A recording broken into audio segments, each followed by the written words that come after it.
2026 is the year of Guild Wars 2. We're gonna manifest that, guys. Feels good.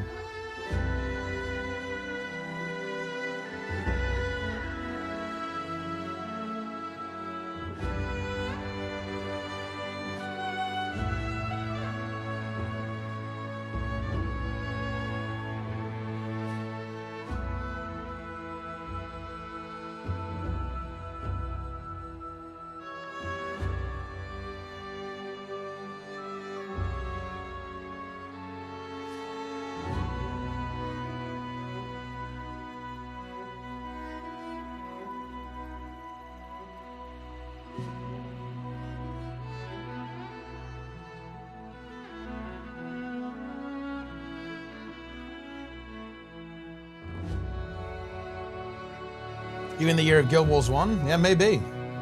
Maybe I do.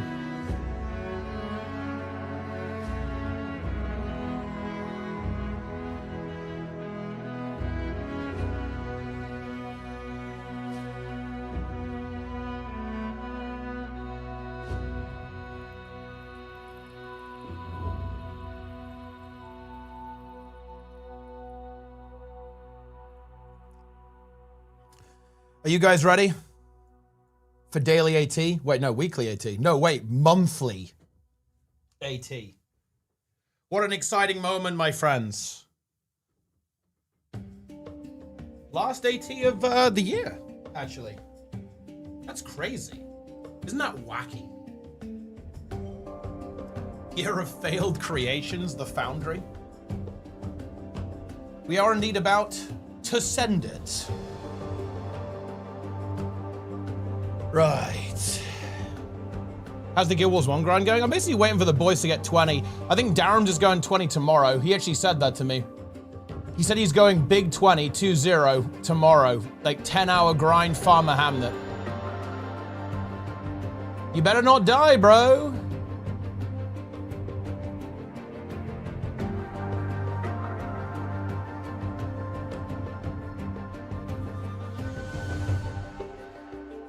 If Darren's goes down again, he's removed from the squad. There he goes. I said it. I went there. I actually did go there, guys. So he's got the, you know, the heat is on a bit.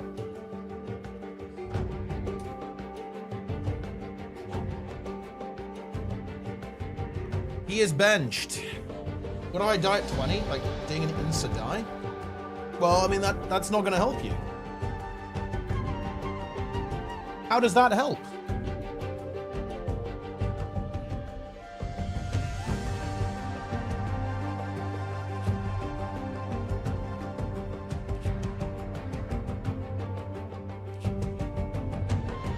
Wait, Planix is live in Guild Wars 1.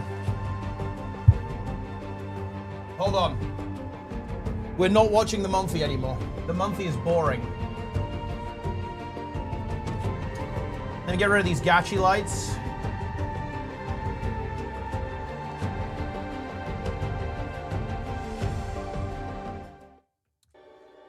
All right, here we go. Wait, I'm checking Planix HC. Is he still HC? He's level 10. He is HC. He's soloing char runs. I like that. But he hasn't got the imp, though. Does he have the imp? Never mind any of that, guys. It's time for monthly AT. Let's check it out. Now, I have some very exciting news for you guys.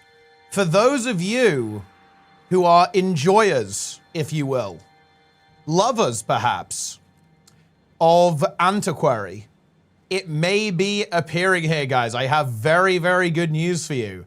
There is a new build. Well, I guess it's not really a new build, but it is a build that has been popping up. A 1v1 duelist Antiquary build. It is very obnoxious. It spams choking gas on short bow and then just like uses all the artifacts at you. Very annoying build. And it is here, okay? It is here. It is going to be making people suffer. And look at this, guys. What a team this is. We have Bazil back, former rank 1, former monthly AT winner. I think he won on NA, if I'm not mistaken. And it was this gizmo too. Cloud Parenthesis is Bazil, core god on Paragon, turned to sand. Dude, I love this. All of these players almost certainly not on their main accounts for a variety of reasons. Nemesis on Luminary number 2. Do we have a support Luminary at all? No, it's double DPS, I do believe, from Nemesis and turned to sand. And Hades on the Ritualist, in fact, actually. Bit of a different build here, using staff and then sword focus. So much more mobility focused than kind of like the more, the dagger oriented build. Still using transfusion though, you know, is going for blood magic, so it has a good amount of sustain there. Very similar to the previous build, but just going for a bit more DPS with Berserker Amulet over Demolish, and then getting a bit of durability from Rune of the Dolyak, of course, into the mix. This is going to be a very straightforward game. This round, as always, we're going to be checking out what the teams are. All these games are going to be pretty straightforward. Let's actually see Sadistic Designer team. It is going to be, oh wow, this it's funny. This is a full classic team here, actually. We have Sadistic Designer on Evoker, Chunsu on Support Luminary. We have Feifei Fan on the Antiquary. Here's the build, by the way, guys, if you want to see it. It is short bow with dagger pistol, carrying amulet, Rune of the Undead, and then Relic of the Demon Queen. I've seen a couple of different relic choices, actually. I've even seen like Relic of Agony, the one that gives you the special debuff used. There's a couple of different approaches you can take on this build. I think we'll probably see some of those variants. But here is ultimately how it works. The real engine here is in the Antiquary trait line. You have Prolific Plunderer, Meticulous Custodian to buff up your artifacts, and also Possessive Hoarder. So you have this kind of engine essentially where you get a bunch of boons and sustain from using your Scrit Swipe, with Trickery as well, of course. You get a whole bunch of initiative as well from Enterprising Aristocrat, and that just lets you spam Choking Gas very, very aggressively. You get extra initiative from the Kanak Coin Toss as well. And of course, you get roll for initiative for more initiative there. You can see the idea, right? You're going to be spamming these very high initiative cost abilities much more than you otherwise would be able to. It is incredibly obnoxious to play against. It's just complete AoE CC spam. Very annoying, very, very tanky. It's getting buffed next patch, by the way. So bear that in mind, guys. Okay, it's coming. Goodness me, it is coming in the next patch. And then you also have acrobatics here, and that's just more dodges and more sustain, right? So you have a lot of your annoyance and damage coming from Antiquary and all of the artifacts and all the initiative spam with the short bow, and then basically acrobatics makes you really hard to deal with. You have that vigor uptime. You have, of course, Expeditious Dodger coming into the mix as well. So yeah, very, very annoying build to deal with. It's a good time. It is a good time, guys. 5 VOE specs, but dude, Tarantula God, I remember this guy. Dude, this guy's still playing, that's crazy. Tarantula God. But yeah, this is a pretty good team. They're playing the Conduit as well. Benny on Conduit, Con on Luminary.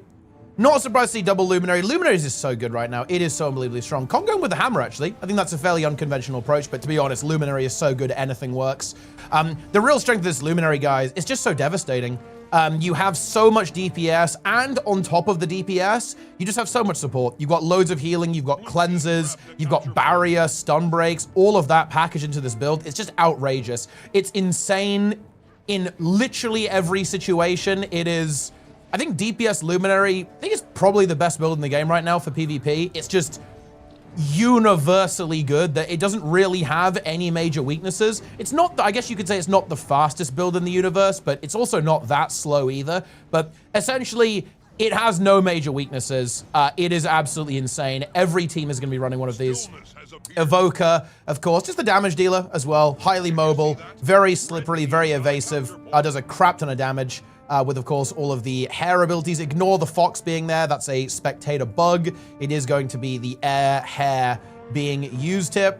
And again, lots of sustain with hair's agility. Very good heal skill as well, and just loads of mobility. You can teleport around all over the place. It is fast. It is bursty. I mean, it's a good build. It is a good build. Right, let's see what else is going on. What else is cooking? So we looked at... Where are the Frenchies at? That's what I want to know. We got some Frenchies in here or what, guys? This is Z Squadron, I think. We have Z Squadron. Oh, it's kind of Misha and Z Squadron. So you have Yui, Notamelon, Zintrex, Misha, and Dra. So it's kind of like Z Squadron, but with Misha in it, essentially. Culmination of 55 in the mix. We love to see that. And again, yeah, who could have seen this one coming, guys? We have the double Luminary. It's going to be the support. And of course, Zintrax on the DPS Luminary as well. Misha going to be on, it looks like a DPS Troubadour, actually. If I had to guess, yeah, it absolutely is. Berserker Amulet with Rune of the Scholar with Relic of Fireworks. We have Dra on that Antiquary again. This is going to be, it's going to be a popular one, guys, let me tell you that.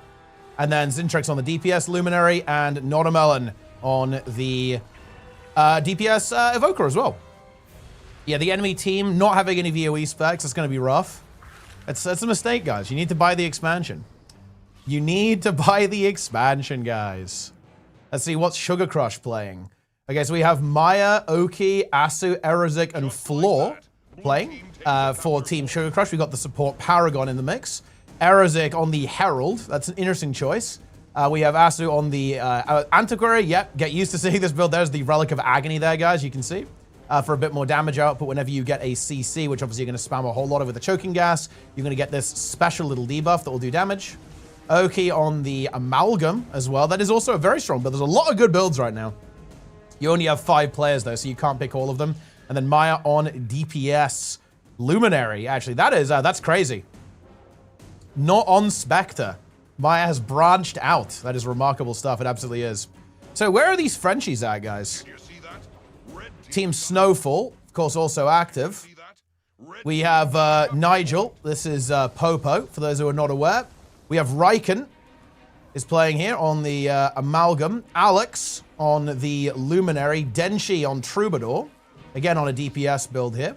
Kranul on the DPS Luminary. So a very interesting comp here as well. Not playing the Antiquary, though. That's going to be interesting to see if that ends up being picked. Again, this is obviously a very early game, so realistically, people are not going to be necessarily playing their meta comps just yet. You have to bear that in mind.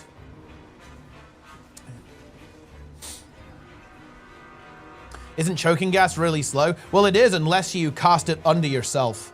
Right, like that's the strength of the Antiquary build, is it can kind of brawl you, and you can just downcast it. And then it's actually very difficult to avoid.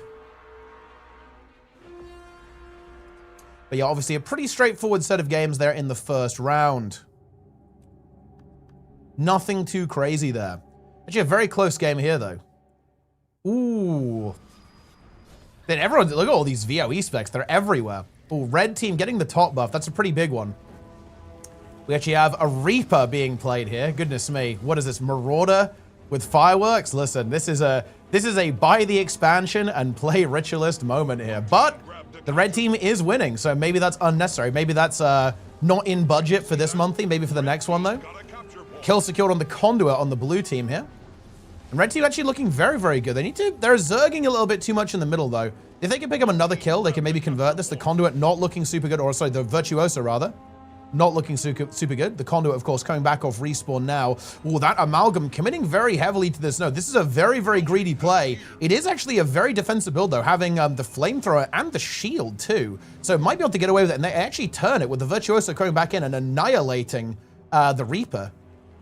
So blue team actually going to make the best out of a pretty rough situation. Now, bottom buff is up, and blue team is going for it. In general, I really don't like that, but red team is also committing as well. Now, the real key is what do you do after you start winning or losing the fight here at bottom buff? Because it's actually very difficult to cap this. Like, the enemy team can essentially stall you indefinitely. Now, of course, blue is fine with that right now because they actually have the node and the top buff. The question is are they going to be able to actually win this fight quick enough to get anything out of this? Looks like they're actually having a lot of difficulty here. But again, this is kind of fine as long as they just stall and are super annoying. Their Amalgam can simply come off respawn and go and cap the map, because it looks like red team is very, very committed here. So as long as blue just kind of plays pretty safe, they're okay. They also managed to find a kill, and the Conduit really connecting there, getting some big damage. The revive, I think, was being attempted by the, oh no, the Warbanner has already been used, in fact, so that's not going to be a possibility. And red team actually starting to lose this fight. Now, of course, they now have the opportunity to stall themselves pretty effectively here, but now they lose their Evoker too. The Warrior almost certainly going to fall any second now. Soul Beast taking a beating too, but actually a blue player dies and gets one shot. What is going on in this game? The Soul Beast just unchains, gets some vengeance for the non-Visions of Eternity owners. but unfortunately does succumb to a colossal burst from 3 of the blue team players, and red is just collapsing. And the problem is that red is still committing to this, and they haven't gone for any more caps. I actually like what Drunken Queen is going for here. This is pretty good. Going for this cap, and again, as long as the other red players can stall, this can actually be a decent position for the red team. Blue is kind of playing this smart as well. They've now sent out one of their players, the Virtuoso, to actually cap middle. That will once again keep the map state favorable to them. Oh, red team might not be able to contest it. Ooh, the Thief is able to just barely get that contest onto that buff just at the very, very last second. So that is pretty good stuff. But anyway, here we go. Zvoz is in trouble. I feel like this Soul Beast is kind of on a bit of a rampage here, guys. Picking up another kill for the red team, bringing them back into the game, I think, very much so. And yeah, blue is not winning this fight as well. They just weren't able to close it out despite getting a bunch of kills. They have failed to secure the bottom buff. And this is what I'm talking about, guys. You really, really have to be careful there. I don't like this committal from blue. They should be essentially not even necessarily conceding this, but moving their players around the map instead of just recommitting them into the meat grinder. Red team actually forgets to full cap that. The Soul Beast forgets to full cap. I respect that. We've all been there, but does manage to get the decap at the same time, so it kind of works out. Now I'll have to fight this Virtuoso again. Bear in mind, the Soul Beast already won this 1v1, so it's probably feeling pretty good about this when this comes through. And yeah, red have now very much got themselves back into the mix. It's pretty big stuff. And yeah, blue, they just can't get this done. Now, like the red team have to be a little bit careful not to allow the situation to invert.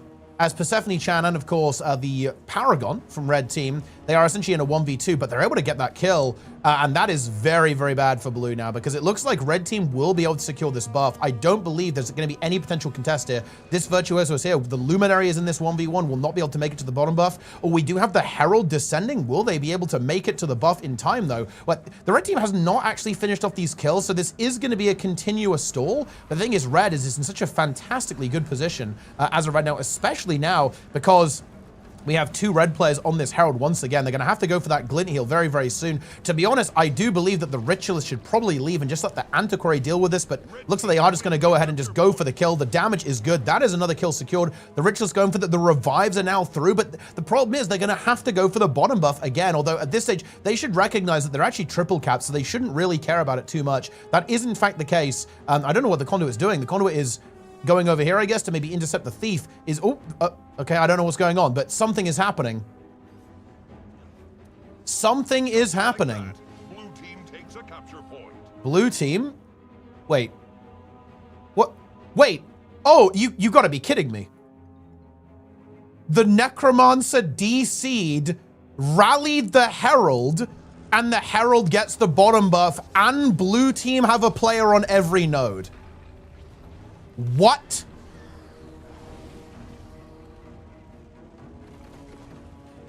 You've got to be kidding me. That's insane. No, wait, now blue team need to just stall, and theoretically they're in a very good spot. That is an absolutely brutal DC right there. You absolutely hate to see that. Yeah, no, don't give up the node, Luminary. You do not want to give up this node. Blue team are now going to find themselves in the lead. They even have a kill on the Paragon. I don't believe it. That is an insane chain of events. The Renegade, the Ritualist is back, but I think it's too late. At this stage, all the blue team needs to do is just die on node. Evoker gets the kill on the Herald, but that's fine because the Conduit is moving in. Blue team picking up a kill on the Soul Beast as well. The decup does come through with a +1 from the Ritualist, but again, the Luminary does not. Ooh, MightyTeapot. I like that port. I'm loving this greed here from the blue Luminary. Actually finds the heal too. I think that's his game, because the Luminary is not dead. Luminary can die on node here. NG recognizes the win con. Did you see that?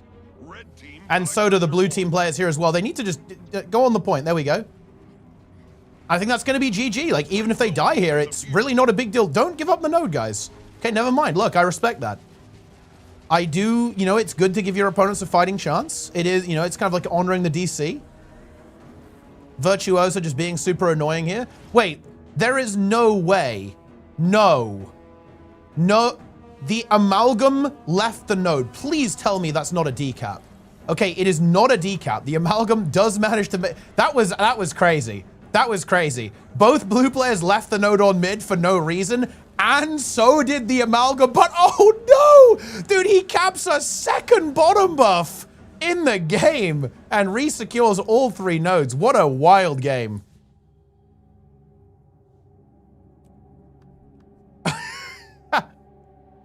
That's crazy. That is an absolutely wacky game, guys.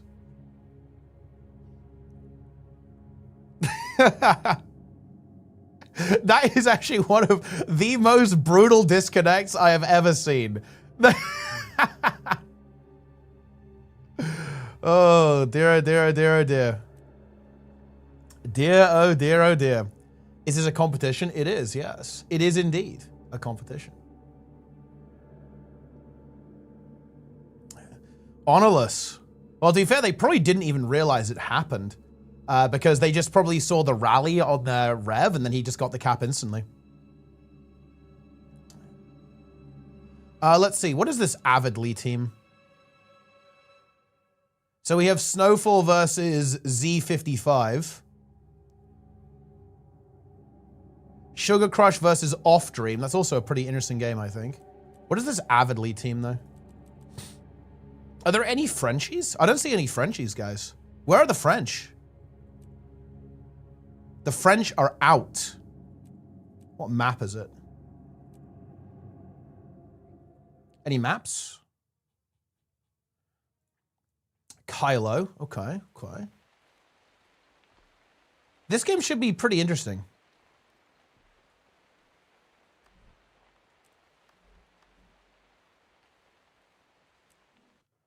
Let's see. Oh, this is this team. Okay. Yeah, this team is... They're a team. I don't know what to tell you. All right, let's have a look.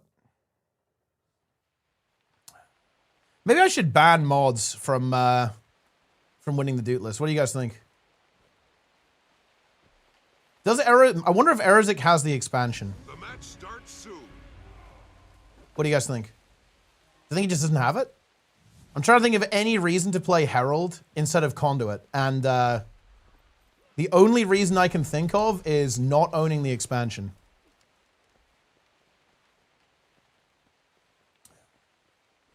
Hold on to your points. Seize theirs. Ban all mods in general.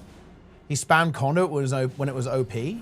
I guess he just prefers Herald. He just, you know, he's like, well, you know, maybe I play Herald. Now, I think the interesting part of this game is what is Red Team going to do about this Antiquary?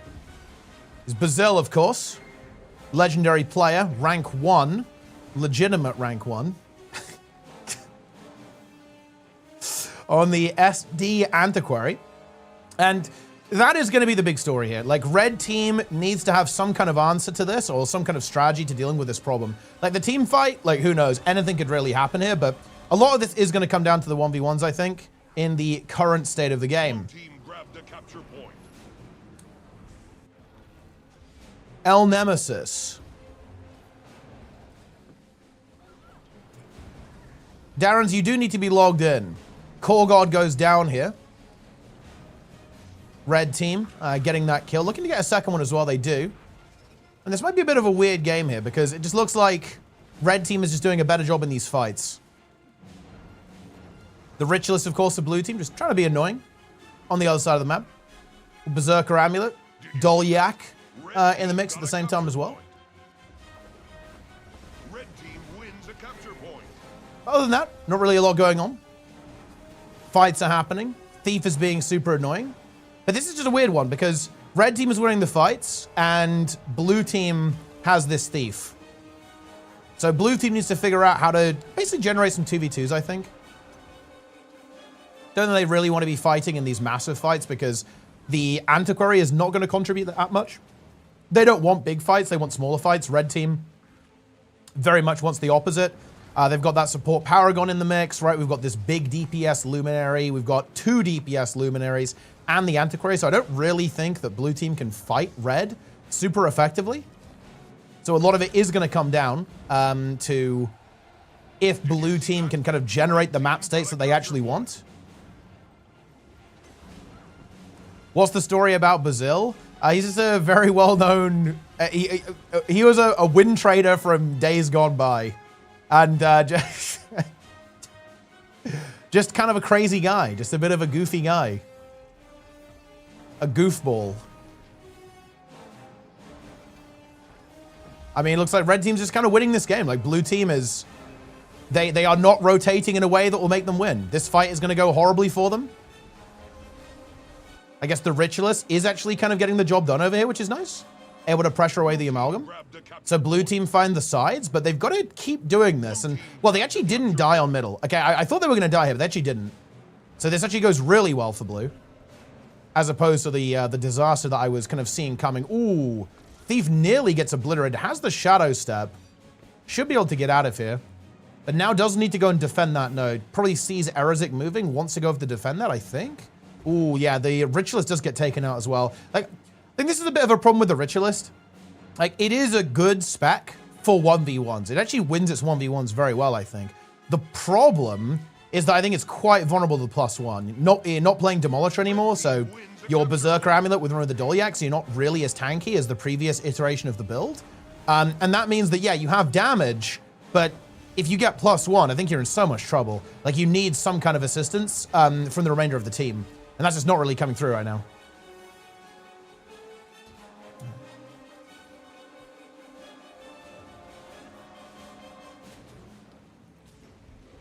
Okay.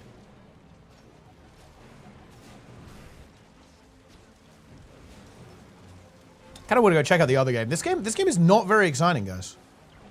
What about Snowfall so goated I wanna abuse? Playing the Gale Shot, that is actually pretty spicy. Ooh, I join in red team, kind of crumbles here. Outsane in play, aka draw. 3 times Motor champion. Undefeated Motor player is in the mix. Red team gonna be respawning pretty soon. We actually see a self-res coming through there. And a combined revival there from Alex. Back into the mix on the support Luminary. Denshi is gonna be bled out though. Ooh, Riken in a lot of trouble here. Taking heavy damage, turns into an ooze, does get re-healed up. Blue team now with that double cap as well. Here comes this fight. Of course, red team not going to want to take that. Going to want to wait for the respawns. Denshi now back into the mix. Blue team pushing across the map. Red kind of backing it up a little bit. Playing defensively. I do like that play. They need to be careful not to overcommit. I feel like red team is still very extended. Now the Gale Shot is back into the mix. But yeah, I just think that red team is just so ambitious here. I don't like this. Red team just staying in that fight. Like, they did not have all of their players. Their engineer was decapping. They were already pressured. They were behind on cooldowns. I am just not so happy about that, guys. And red team gets very heavily punished for that. Draw now moving into the mix to go for the cap. Of course, this is going to prompt the Gale Shot to move back towards middle here. Might be able to get the decap, but the Master of Disaster is present. Just like that, blue team takes a capture point. Yeah, blue team now with a triple cap.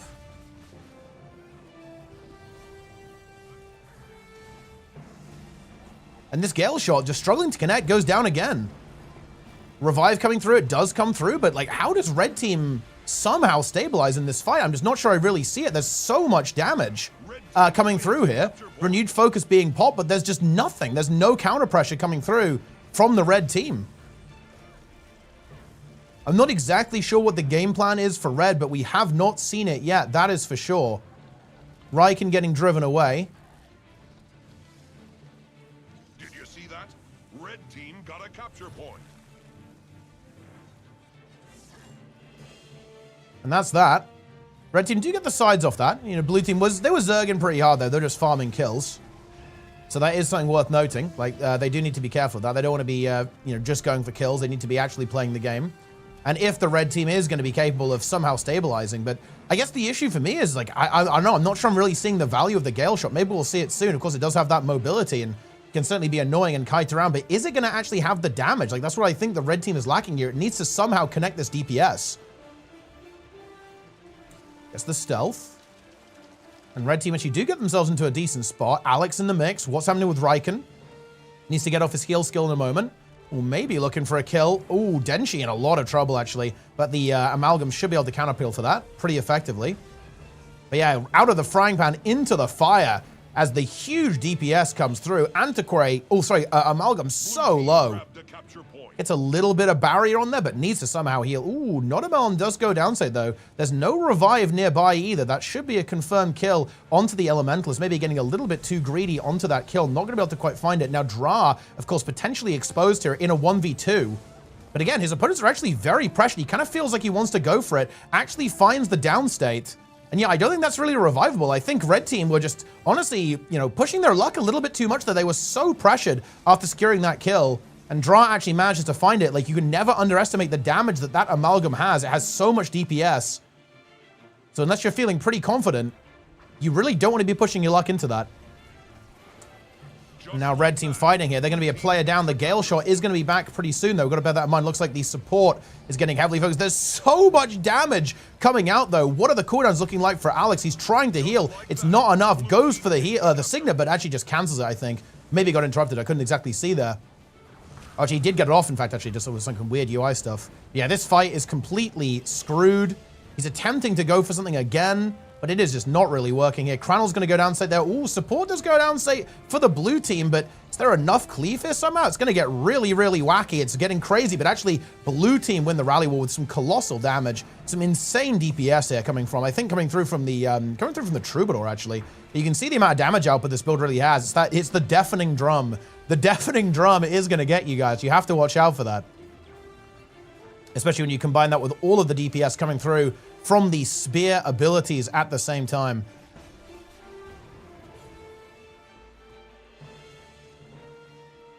After which is like 10k. I mean, yeah, it's a lot of damage. I think we saw a 9k crit. But I don't think he's really playing that. He's not playing the after image. He's playing Fortissimo.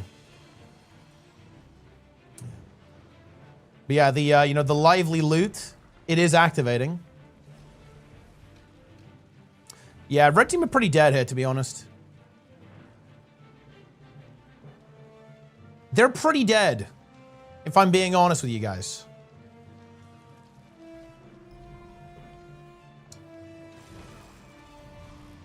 Blue team going for one more defensive hold here.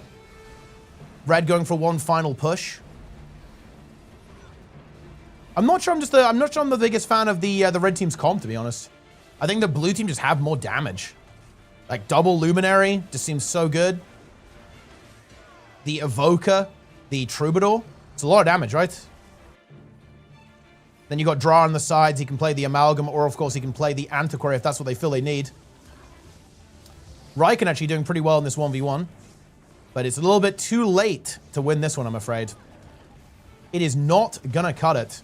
Yeah, we do actually have Raikkonen looking like he might be winning this 1v1, but it is not really relevant at this stage. Unless there's some kind of miracle comeback here. Like, red team do win that fight, and so they are going to push forwards. Picking up this kill will be absolutely massive. Have the distortion coming through there from Misha. Really nice juke attempt. Cranel not going to fall for it just yet. Tries to get some support there as well. The Conqueror going in, almost tries to turn that fight around there. But the Master Disaster is going to go down. We do have kills coming through. The Conqueror in trouble. I mean, look, never say never, guys. Oh, but that Evoker just doing so much damage. Yeah, I should be able to get the stomp there with the Armor of Earth. I mean, look at this, guys. Like, I just think that the Gale Shot is just, it's been farmed all game. I'm just not sure if that is the way to go. Cranel does get that kill in the end. So red team still have some momentum, but I'm not sure if it's going to be enough.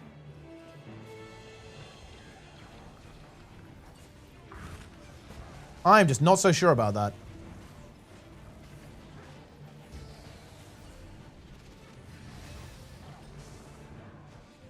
Denshi in trouble here as well. And, this is a very snowbally map, so blue have to be careful here. You absolutely do. Time is a factor here as well. If they can just stall the game a little bit, they're in a good position. They managed to find the support on blue, which is actually very, very big. Red team got a capture point. Zintrex now forced to get away as well, just down to 2k health. If he got sniped, that would be very, very spooky. Red team picking up the triple cap now.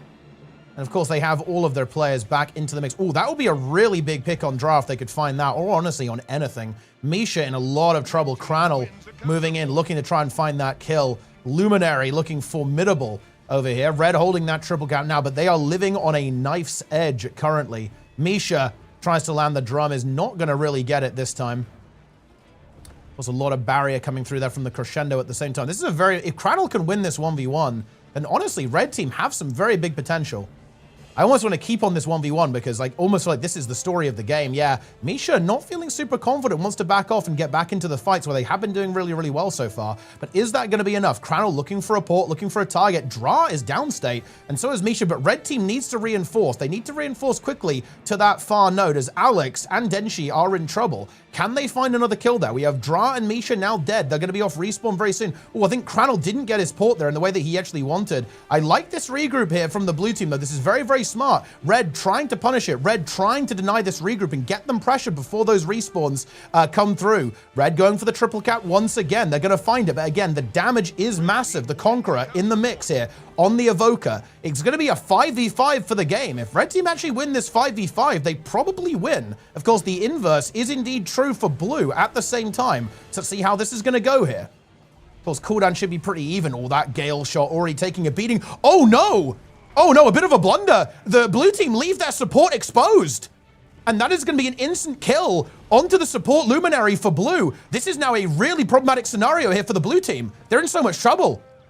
Denshi also responding appropriately, contesting middle there. And again, we have this 1v1, the Amalgams 1v1ing each other on the windmill at the same time. But some good decaps did come through. Ooh, Dra gets taken out here on middle, but so does Denshi on middle. The Conqueror finds that kill. Bear in mind, red team cannot allow even a single node to be captured by their opponents. That's a big kill here from onto Dra, but Riken is now going to have to contest with the Elementalist at the same time. Zintrex goes down over here. 5 points are relevant here too. Bear that in mind, guys. Ooh, but Riken taking such a beating, and yeah, he just did not have the ability to handle this aggressive rotation. But Denshi is here to actually continue the contest there, keeping that node captured at the same time. Crannel contesting. Master of Disaster. Ooh, could be a brutal decap. This could be an absolutely merciless decap here from the Master of Disaster. But Denshi actually gets killed again. The Evoker just cannot be stopped, killing player after player there. And I think that is going to be the game-winning move here from the Conqueror, from Notamelon. Now we have Riken moving in, a minute on the clock. Still a little bit all to play for here. But the Gale shot actually does manage to survive. Can he get the heal skill? Yes, he absolutely can, but they do not want to concede middle.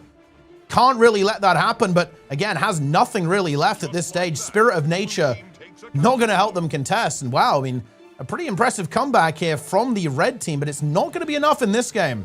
Yeah, the Conqueror did carry there. Basically picking up those 2 kills, able to kill Riken, and then also able to kill the incoming Mesmer from Spawn, basically save the game. Misha, the Master of Disaster, standing firm on the windmill to seal the deal. And that's how it is. Whoa. GM Mega Choya is here. Shout out to GM Mega Choya. What is a Mega Choya, guys? Does anyone know what that is? A Mega Choya. Not just a regular Choya. What's Misha playing? Condi? Nah, it's power.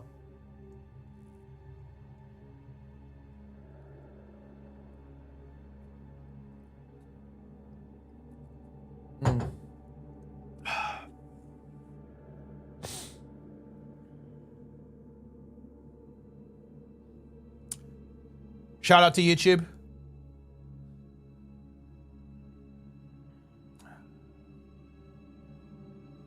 Is 2026 the year of Guild Wars 2 or Guild Wars 3? I mean, it's just the year of Guild Wars. The year of Guild Wars in general, guys. Oh, this is going to be a highly entertaining game, I think. Some old enemies here, guys. On the blue team, it's going to be... oh, yeah, okay, yeah. Yeah, we have Father BDD, a man of many names. Chunsu, support Luminary. Feifei Fan on the Antiquary. Benny on the Conduit. Going to be Condi Conduit, I think. And then Con on DPS Luminary. I'm going to be curious. Dude, I mean, Con is a Guardian enjoyer, is a big Guardian fan. I think has played some pretty interesting Luminary cooks. I think it was playing a couple of different builds, actually. Has now settled on the Hammer. Very interesting approach. Kind of really going for that massive damage. Just teleporting in, locking people down with that Hammer 5, getting that big burst there with Judge's Intervention as opposed to the Greatsword. Does have some trade-offs, I would say. Like, it's not quite as mobile, right, as the Greatsword. Doesn't have the pull on the Greatsword either, and I think just like the sheer damage output, the sheer cleave of the Greatsword is why many people do go for it. But the Hammer does have that kind of sneak attack. It's got some knockbacks. You can deny reses with that, which is pretty big, right? If there's a support going for a Signet, you can banish it to deny that. And you can stick to a target with banish too as well. But yeah, it's going to be interesting to see how this comp works out. I do like the Evoker, though. I really do believe that Evoker is good, guys. People saw that it got nerfed and stopped playing it. I think that was a mistake. I do believe that was an error, guys. Because it is just so powerful. It does so much damage. And you almost need that. There's a lot of tanky things in the meta right now. You know, you've got your Luminaries, you've got your Amalgams, right? Antiquaries. You need the damage. You do need the DPS. And that's what Evoker can bring to the table, right? You've got that Berserker Amulet. You get an Air, Arcane Evoker, insane burst damage, insane pressure, even from range too. And it's also pretty tanky. You look, go 12k HP, but trust me, this thing's it's not easy to kill. Let me tell you that, guys. Con now in the mix. Red team wins a capture point. I think he's going to be focused here a little bit at the start of this game so far. But of course, both teams having those supports. Ooh, a lot of damage coming through onto that support indeed. Chunsu leaping up to the high ground. Getting chased down, though, a little bit, pretty heavily. Ooh, needs to be careful, and that is going to be a kill. The damage output from Red is just so unbelievably high. Of course, they've got not only the Evoker, but also this Troubadour as well into the mix. Dealing very heavy damage. Now, of course, the Antiquary here is going to be an interesting kind of opponent. But I guess the problem here is, once again, the fights. Like, Red Team's fights just seem to be very, very good indeed. And I think we're probably going to see Red Team try to defuse these fights a little bit and kind of leverage this Thief, right? Like, really get this Thief some value here, which is going to be just have it in these 1v1s as often as possible. Reduce the number of players in the match down to 4 into a 4v4 essentially, and then go from there. Support coming in there at the same time kind of defuses this 1v1, at least for the time being, is going to make it so that Dra is going to be able to kind of restabilize and get back into that. Antiquary holding on, though, gets a big re-heal. We'll resume that fight, I believe, in just a couple of moments. And here we go, Chenpai looking back in for it. Here we go. And again, this is going to be tough. This is going to be very, very tough, I think, for the Amalgam. Like, Dra, obviously an excellent player in these 1v1s, just in general. But this Amalgam build, of course, the opponent is also formidable, but the Amalgam is going to struggle, I think, into the Antiquary in a 1v1. So Red Team do need to be aware of that. They need to make sure that they are giving some assistance to Dra throughout this game. Did you see that? Red team got a And that's doable, by the way, because the build is not fast. Right, this Antiquary build, it is not fast. It is quite slow. And what I mean by that is that it will win 1v1s, but it will take its time doing it. Let me tell you that. Ooh, and does get shut down here as well. It didn't really ever recover from the lost momentum from that +1. And that kill is going to be secured here. And Blue, they're just not really getting any kills. They're maybe looking for the Troubadour here, maybe the Luminary, in fact. They're looking for a target, but they're not going to get anything. And, you know, I'm not sure if the Conduit's good anymore, guys. Like, that's the thing. You know, of course, Conduit was kind of like unstoppable god comp. But I'm not actually entirely convinced by it anymore, because the meta has shifted a little bit, and especially outside of Moto when you have the double Luminary, there's actually so much cleanse that the Conduit is almost not able to apply correctly. If you actually look at these builds are all pretty resilient to Condis, actually. The Evoker has some vulnerability to that, but it's also quite mobile. It can kind of elude the grasp of the Conduit, I would say, relatively easily, in a way that makes it difficult for the Conduit to actually connect onto it. So there aren't many good targets, I feel like, for this Conduit whatsoever in this matchup, because as long as there's at least one Luminary, you're going to have Radiant Resolve, you're going to have Forge 3, right, for that condition cleanse. Of course, the heal skill removes 3 conditions as well. So it's very difficult to get value out of that, I would say. So we might have to see a little bit of a back to the drawing board kind of moment with how to, at least the rotations, how to think about the map, how to think about the rotations at the very least from the blue team. Although I think they're just going to have a lot of difficulty here. Wait, Plenix doesn't even have, Plenix does not have frog wide enabled? He needs to have frog wide enabled. I mean, obviously. Frog wide. Dude, Plenix is level 11, my king. My king. Also, why is Darren's not streaming HC? This guy is unbelievable. And you have this 1v1 here. It's going to be the Conqueror into the Antiquary. Of course, don't let Evoker's like slightly low health pool fool you. It's actually a very formidable build in 1v1.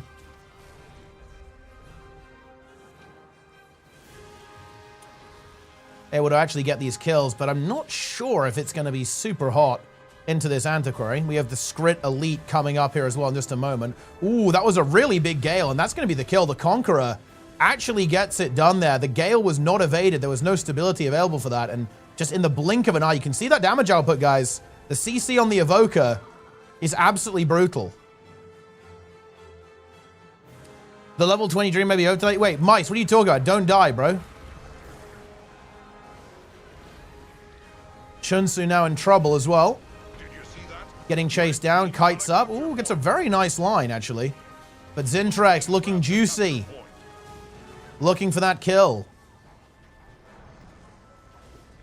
Some very good kiting here from the blue Luminary, but they aren't really winning that much here. We do have Misha get pressure, but boom, he gets a massive heal off. Big self-sustain there, big distortion. Ooh, does take a beating, though. Maybe getting a little bit too greedy here. Gets punished, but the sustain is good. The healing is good. Pops the distort. And there you have it. Blue team actually making something happen here. They do get that kill. The Master of Disaster is down. But again, Chunsu is also not having the best of times either. Does get the stance off to heal when applying boons. That's going to be pretty good healing. Is it going to be enough, though? It actually is. But blue is very far behind now. Very far behind indeed. They really want to contest the hammer here. Are they going to be capable of doing that? They're looking for a kill on the support. They do get it, but are they conceding the hammer here? The Rev is going for it. Can he actually make it in time? Ooh, just barely makes it. That's a big contest, actually, especially with the support bleeding out. Is going for the self-res. That's going to be denied, and the Stomp is going to come through there. Yeah, that revive there from Misha is going to be not allowed to happen. And blue now have that double cap. Con is going to be 1v1 into the Conqueror. Oh, yeah, he's got to get out of there right now. Has to pop the renewed. Does have the renewed. Has a couple of blocks as well. Might be okay here to survive. Oh, it's so much trouble trying to counter pressure. Can he make it to the hammer? Gets CC'd. He makes it through. There is the support available here, but needs to get healed immediately. Oh, that could be a really spicy ring, but no, the stability is there to get through that. The revive is big. Is there a block available? Yes, there is. And if blue can win this fight, then they have some potential to actually win this game. In a full-on team fight, let's see how they can do here. On the Skyhammer, they've got the double cap. It's good map state for blue, as long as they can win. Oh, they're really going hard. Onto that support. The support just gets picked off. Ooh, gets bonked off as well. That's actually pretty big. Once again, that Elemental is just causing problems, getting those kills. Went for the stomp there with the blur, I believe, but it's not going to be happening. Ooh, Dra does get taken out as well again. Yeah, that you got to watch out for this Antiquary, man. It's so difficult in these 1v1s. Evoker, can the Conqueror actually make a play here once again? That's the question. Ooh, yeah, actually does get the decap here, and that is going to be denied. As of course the Luminary came in from Zintrex to actually kind of delay the rotation from blue. Zintrex going to go back into this fight, I think. Yeah, realizes that, oh, capping that node would be nice, but will be very, very greedy. Now, blue need to be careful not to overextend. They don't have their Evoker in the fight here. Like, that's one thing you've got to bear in mind. There's no Evoker, and I do think that is going to feel pretty good, but there's no Troubadour either for the red team. And now blue have got to be careful because they're going for this cap here. They actually do get the cap on point C, but they need to not die now because now the Master of Disaster is going to be in play. And Con taking a beating here. I think they want to try to connect onto that support again. But, oh, look at the pressure here. It's so much. Is the healing enough to keep Con alive? It looks like it may well be, at least for the time being, but there is so much damage. Ooh, the Conduit gets a juicy CC off during all of that and does actually help alleviate the pressure onto Con, but Con is once again exposed here. He's got a block in a couple of seconds, but can he hold on? He has got Save Yourselves, but is that enough? It is not. Does Chunsu have a revive? He does have it. He goes for it. He gets it. Has to use Renew of Own, not honestly just to keep himself alive, but also to just provide more support. Should be able to heal skill as well to keep himself alive. But this fight is absolutely pure chaos right now. A massive pull is gonna kill the Master of Disaster and Zintrex at the same time. And blue team, they have found their way in some of these fights. I'm gonna have the Skyhammer contested, of course, by Feifei Fan here. Able to get into the mix pretty effectively. And again, Dra is not going to be happy in this 1v1, I don't think. Yeah, he's not liking this. This is not a matchup you want to be in, guys. Red team has to help him. It looks like it is going to be Misha rotating into assist, and that does make things very problematic, I think, for the Antiquary. But, of course, Chunsu is now in the mix, too. Not sure if this is the sickest 2v2 for blue, to be completely honest with you, actually. Like, because, again, there's so much damage on red that I don't think they win. Again, like, Dra is very pressured, so maybe he just dies. Actually, he does, yeah. So Misha not able to kind of get here in time to actually kind of equalize that fight. Ooh, and Misha actually gets very heavily condied up as well at the same time. And all of a sudden, blue team kind of eking themselves out a bit of an advantage as Outsane in play is going to be fully killed over here. And we actually have Father BDD 1v1 into the Conqueror, Evoker versus Evoker. Very important matchup. Who's going to actually find this? Elite comes through. The CC is massive. And actually, it is going to be a victory in the 1v1 for Father BDD. And Misha, he tried to come in for the assist, but again, he was not able to make it here in time. And the Master of Disaster is in trouble. And Chunsu self-heals. Done a pretty good job of it. Ooh, that's big pressure there. I think he might have to use Renew here. I think he wants to greed for it. Nah, has to go for it. Yeah, he knows. I like it. It's so much damage. Has to play it safe. Able to kind of wants to get to this middle node, I feel like, to get some decent positions to be safe from the damage. They kind of have to make this fight. I don't like this for blue, though. This feels so scary for blue. Chunsu is dry. But actually, Misha gets hit by a line. He gets bonked. Is that enough to get the kill? It isn't for now. And now Con is under pressure. Misha holds on. Con in trouble. The healing's not enough, and I think blue are going to have to get away from this. Oh, no. Chunsu just gets caught. However, this 1v1, it's just proving. Look, guys, the rat. Rat. This is a rat party, guys. This is a rat frenzy. You guys know how this is. And the rat actually secures the kill and allows the Antiquary to now actually get pressure onto point B. Oh, Misha wants to contest. This will be super annoying if this gets capped. It does get capped. That is frustrating. Is it going to be immediately neutralized as the Antiquary is going to once again rotate into this 1v1? Oh, yeah, Dra going for the relog. I do like that, actually. That was very cheeky, by the way. He waited for the rotation into the relog. That is devious. Burning the rotation of the Thief. Wait, whoa. What is this tech, actually? Actually gets the instant respawn? What? Huh? Instant respawn with no death timer with a relog. That is frisky. And now we are back into the mix. Once again on the Antiquary, playing that mirror now, of course. Oh, Father BDD in trouble. Doesn't have any of the evasive stuff. Chunsu going for the res. Actually gets it. They don't want to give up. They really don't want to give up middle here. They really do not want to give that up. Because, again, that puts them in a losing position. But they have to, actually. Oh, I don't know about that. I think they should have gone for the contest. A lot of damage now coming through. Chunsu on the hammer. They kind of almost need the hammer at this stage.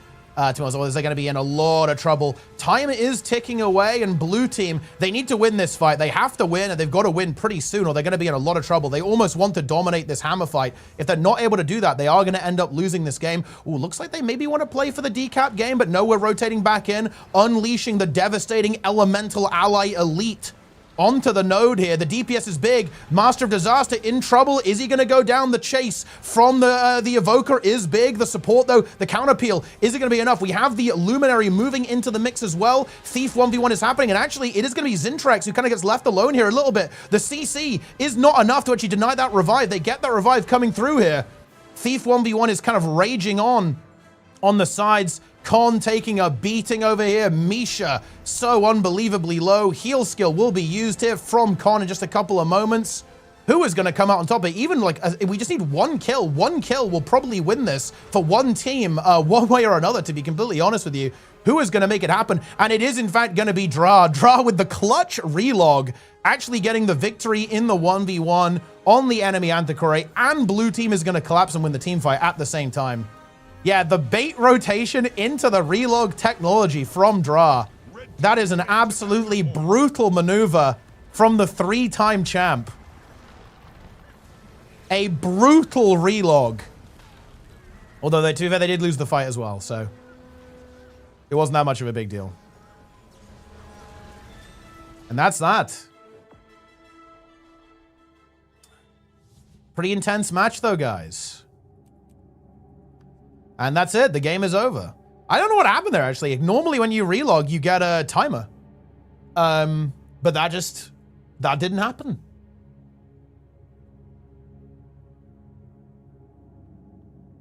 Not if you're out of combat. Ooh, that is tech, then. That is some big tech.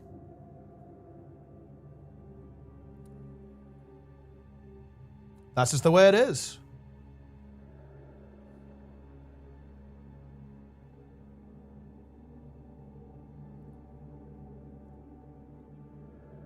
Draw my queen. Dra wins again. The man just will not lose.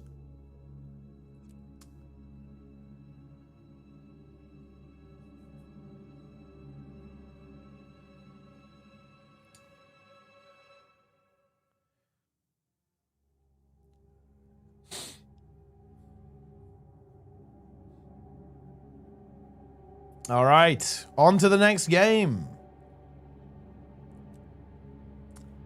Snowfall so goated, I wanna abuse.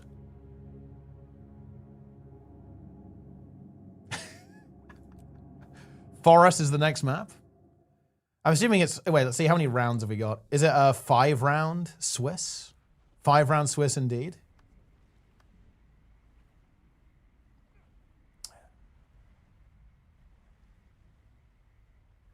The match starts soon. Yeah, I mean, no, dude, relogging is allowed. Like, you know, honestly, you got to do what you got to do. I got no problem with relogging, guys. You know, the game allows it. And if you recognize that you're just getting screwed in a 1v1, then you have to counterplay. Like, you have to go for the relog.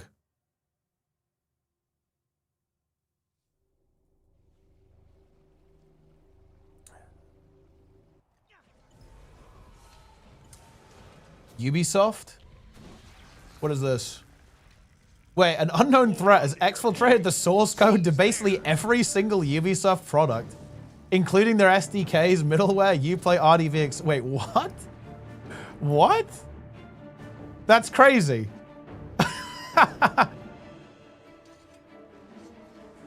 So wait, we've got all their games, guys. We got all their source code. Did you see that?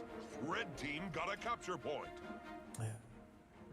Blue team. I mean, that's kind of interesting, at least. Wait, Rainbow Six servers have been breached? Wait, what?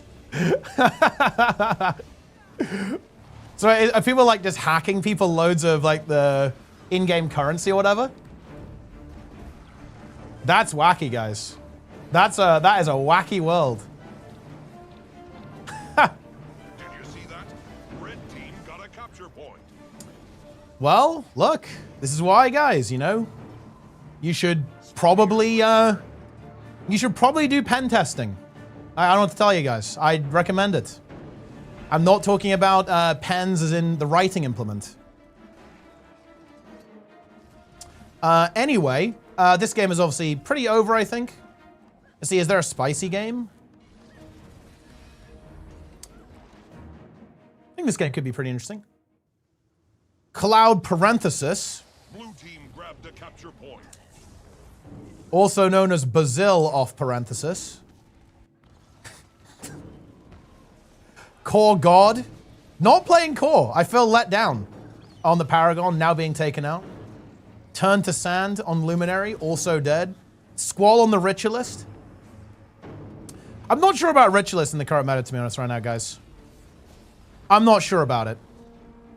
It is kind of fun to play, though, so I respect it. Going with the Lich form as well. Lich form there for a little bit of added punch, bit of extra damage.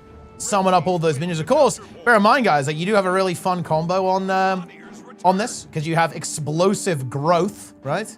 Where you summon all those minions, you get a little explosion around you when you summon them, and the minions then, of course, explode too, these shambling horrors that the Lich summons. Blood Magic, Soul Reaping, and then Ritualist. Oh, dude, look, you're not going to have Blood Bond anymore. Blood Bond is gone next patch. It's going to be, what is it, the Locust or something. Like, you can summon Locusts. Although, actually, no, that's in Spite. I don't know, what are they replacing this one with? I'm not even sure, but they're replacing it with something. I'm sure it's very exciting. Anyway. Is Red Team just going to lose slowly and painfully? I feel like that might be the case, guys.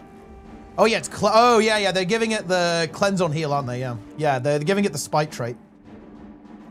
And then, yeah, the Spite is getting the Locust Signet. Because as we all know, guys, the Locust is the most spiteful of all insects. That was actually a fact that Roy learned from Bugs Monthly and then shared with us shared with us. How do you feel about that? Yeah, anyway, this game, we're just going to kind of tick along here. Red Team dying, essentially. I think the problem is that I'm not sure if Red can really win these fights. That's the main issue for them. It's been a bit of a running theme of the tournament, is that one team wins the fights, and surprisingly enough, the other one, not so much.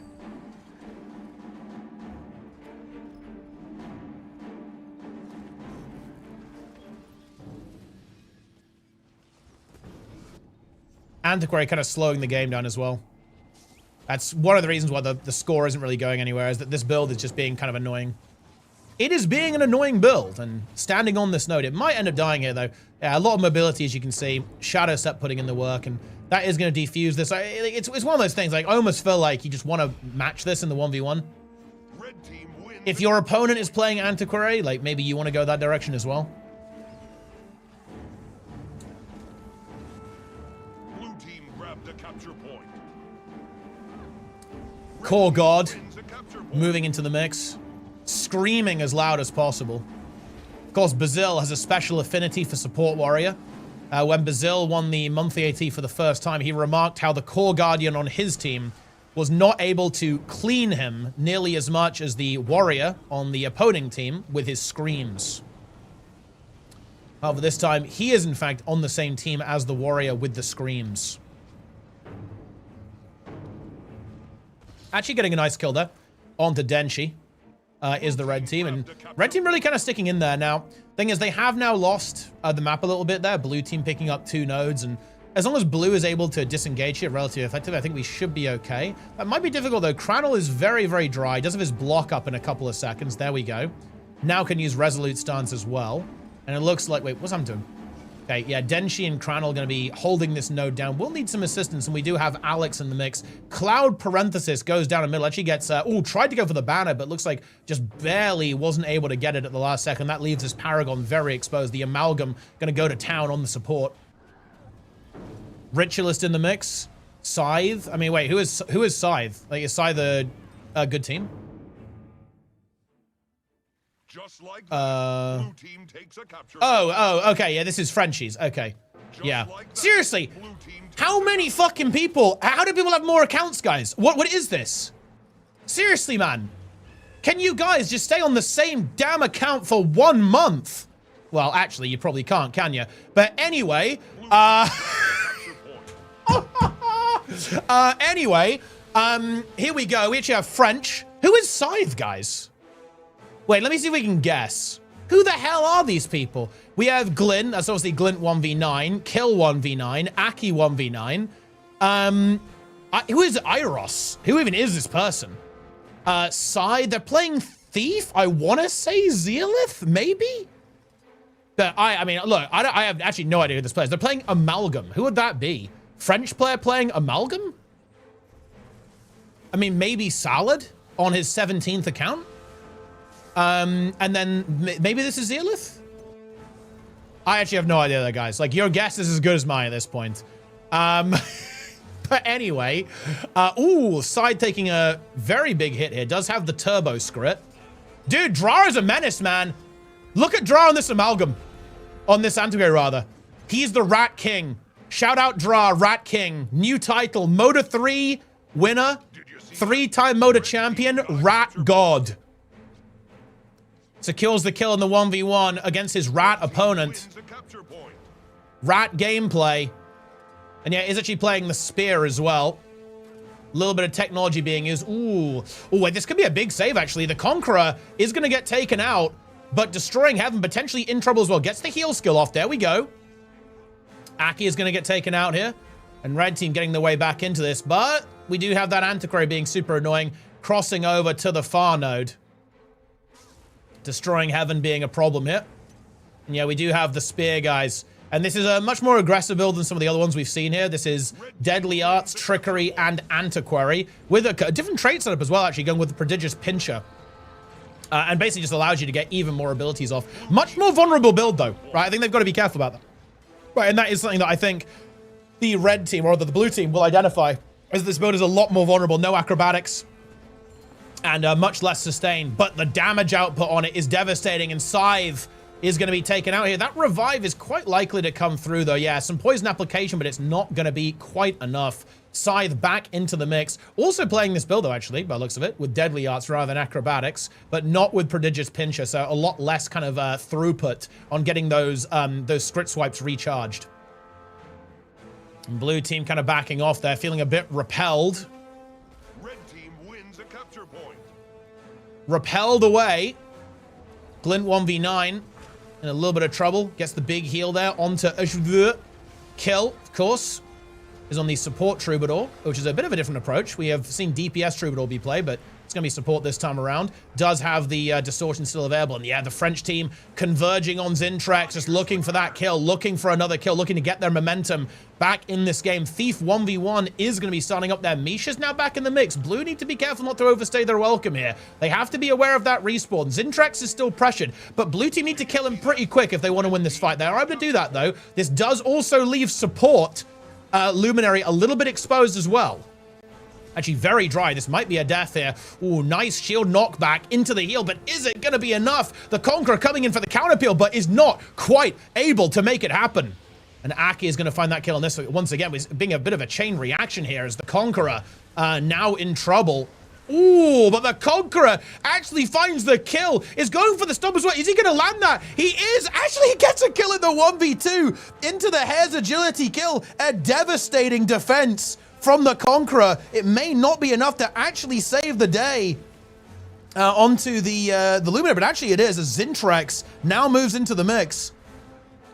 Yeah, you've always got to watch out, guys. Like, do not underestimate the Evoker, right? Because bear in mind, it has a lot of evasion capabilities. So even if it's low HP, it can still turn on you and deal very heavy DPS. And to be honest, that was going to be a disaster for the red team, if not for that. Conqueror, not a melon, is 1v9 currently in this game.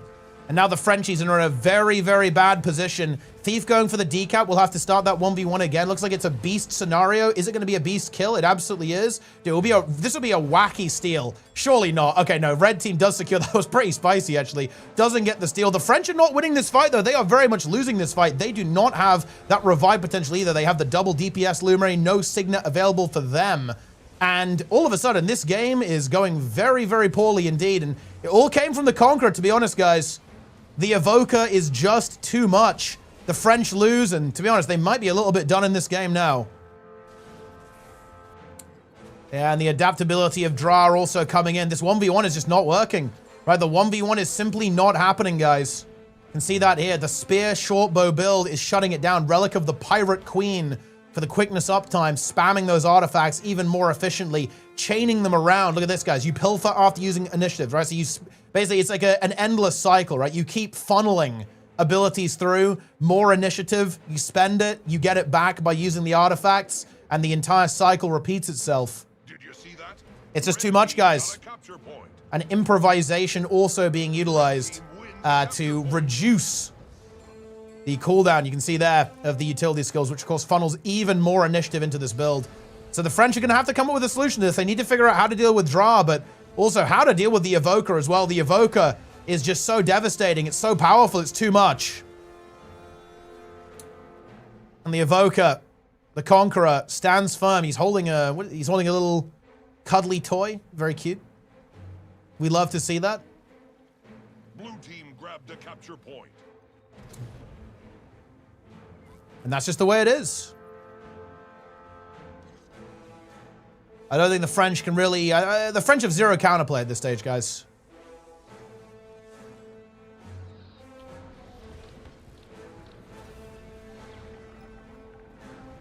They have nothing.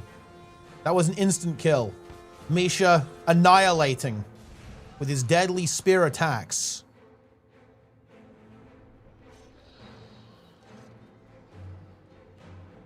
Red team wins a capture point. And that's that. I mean, it's over. The game's over. It's GG. Just like that. Let's go look at another game. Yeah, the French are... Oh, no mind. It's the last game. The French are going to have to figure this out. Like, they need to handle Dra. Dra needs to be dealt with. And they also need to not let the Evoker just, like, randomly 1v3 them. That also needs to happen.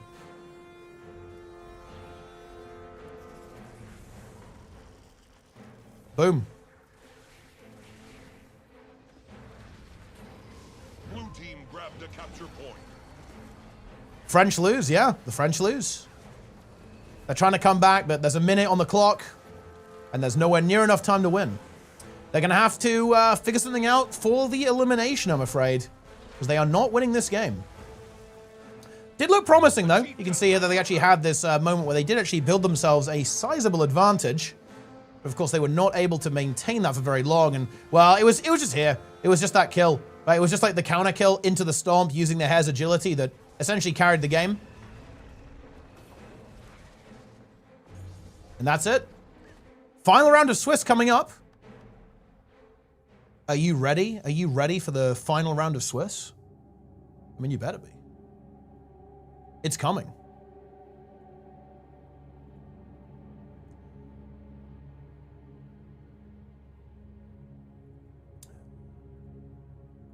It's five round. 5 round AT. It's been a while since we had a 6 round AT.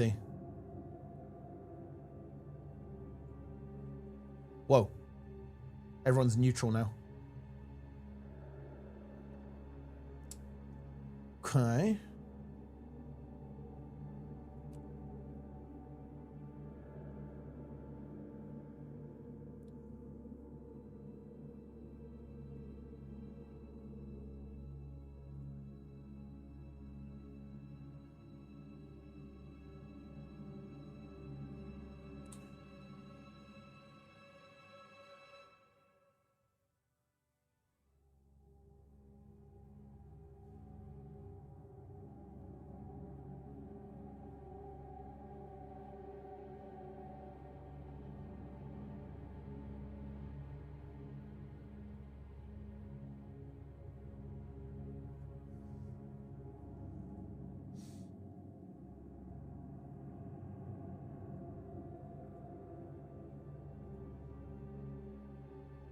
Okay.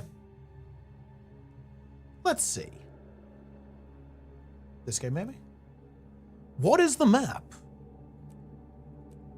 Capricorn. Nice.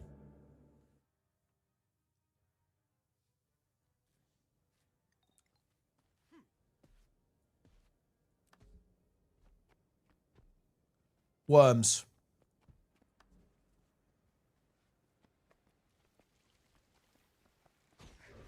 The unstable script bomb. What if the key, guys? What if the key is using the unstable script bomb and detonating yourself? That's crazy. Yeah. It's time.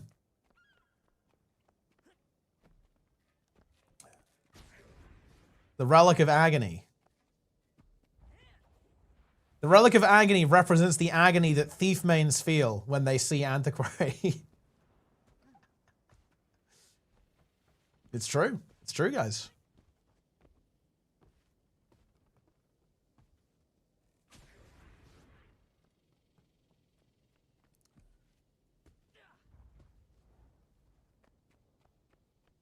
Look at him. He knows what he's doing. He knows, guys. He knows that he's a menace. He is a menace. The match starts soon. This game could be bad. I mean, well, yeah, this game is, this is a non-game. Let's go look at something else. I think the best we've got is this one. This one here. I don't think any of the other games are going to be very interesting. Yeah, this will be very favored towards red. I think this will also be extremely favored. Yeah, this is going to be, it's actually interesting. This team has good players on it, I think.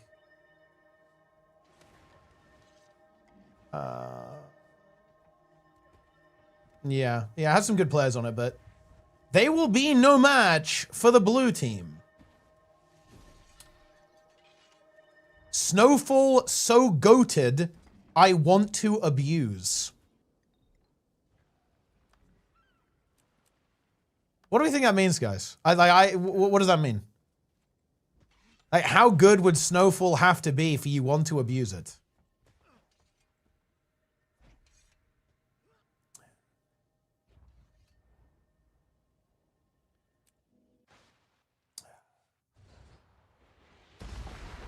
Red is playing Untamed. I mean, look, look, the VOE specs are pretty good. Not playing VOE specs, it is a mistake.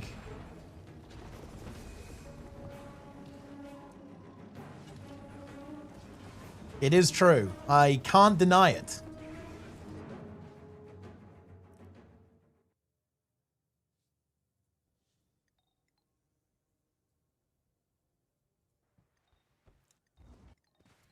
Draw is locked in. He has locked in to playing Spear Antiquary. He has accepted his fate.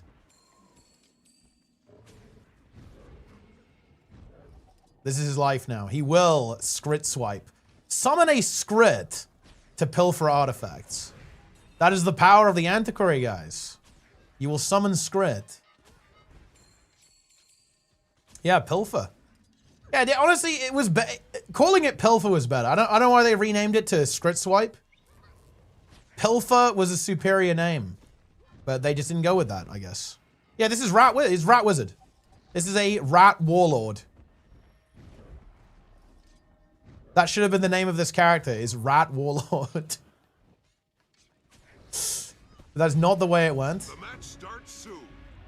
We have instead gone with whatever this is. Call it Scrit, I'm hit. Yeah, maybe that's the way. Scrit, I'm hit. Wasn't it Scrit Snatch, not Scrit Pilfer? No, it was just called Pilfer originally. But they changed it to Scrit Swipe. Or Scrit Snatch, yeah, or something. But it used to be called just Pilfer. It's the Capricorn. The Conqueror build? It's just the standard Evoker build. DPS Evoker build. Phenom Relic, Vampirism, Zerka, Cleansing Energy. The usual. The usual stuff. Over here.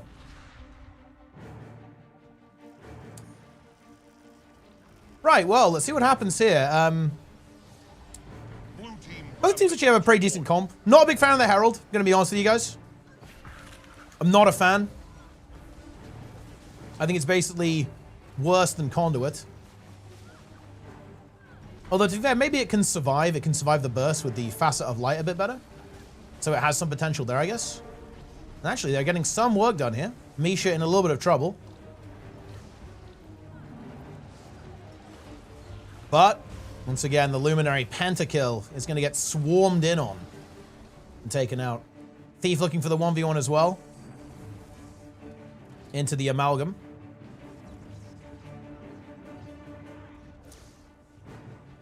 Amalgam actually lands some big nades, pressuring the Thief a bit. Oh, Thief actually might die here. Maybe a little overconfident. In fact, yeah, very much so. Little overconfident there. Is going to get taken out. I think just took a lot of pressure while trying to approach the node. The range advantage of the engineer was enough to secure that kill. So Oki able to get that done. Who's the red thief? It's Dra. Also known as not Draza. Bear in mind, guys, they're not the same person.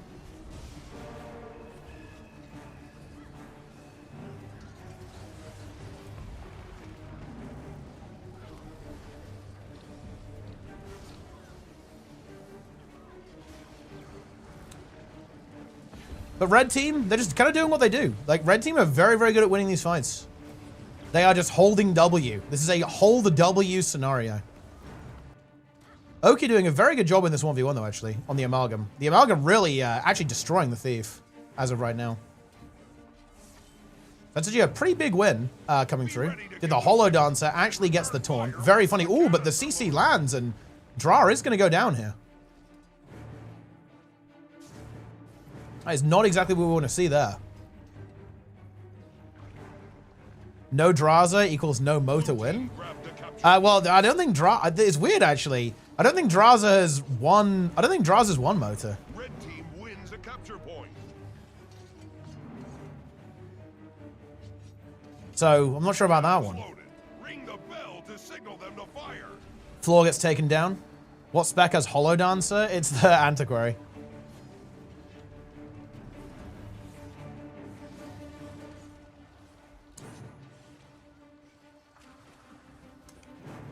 Okay, we've got the Bell fight coming up, and Flora is back for that, but ooh, Erozik does get taken out. The Herald being killed right as that Bell fight's coming up is not ideal, but the support actually does die for red. That's a bit spooky. Pentakill in a bit of trouble here as well is going to get taken out. Just a lot of lockdown. Huge lockdown. Nice res from Floor, but Cloudberry is going to fall over at the same time. They've got to deal with this Elementalist. They have to shut the Elementalist down. Because I just don't really see them winning this fight. That's the issue. Yeah, no, they're not. There's just too much damage. Red team's DPS coordination is looking pretty tasty, to be completely honest with you guys.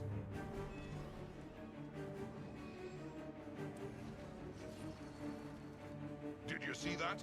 Red And Dra, once again, going to push in. And it just doesn't look like this matchup is very favorable. Right? Like, it does appear to counter the short bow Antiquary, but it does appear to be struggling a little bit into the Amalgam here. Oki seemingly doing a very good job in these fights consistently in these 1v1s. One Herald amongst the VOE specs? Yeah. I mean, look, you've got to represent Heart of Thorns, guys. You've got to represent the Heart of Thorns specs here.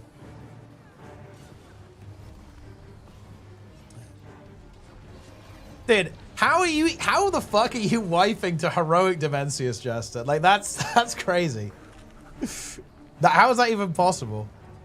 Erozik doing his best. Oh, 5k damage. That's crazy, actually. He's destroying. He's devastating. Actually, might find a kill there. Oh, the stealth was really good from Misha. Erozik couldn't quite manage to find the killing blow. And now he's taking a lot of damage there from Zintrex, who is looking very hungry for blood. He wants that Herald taken out.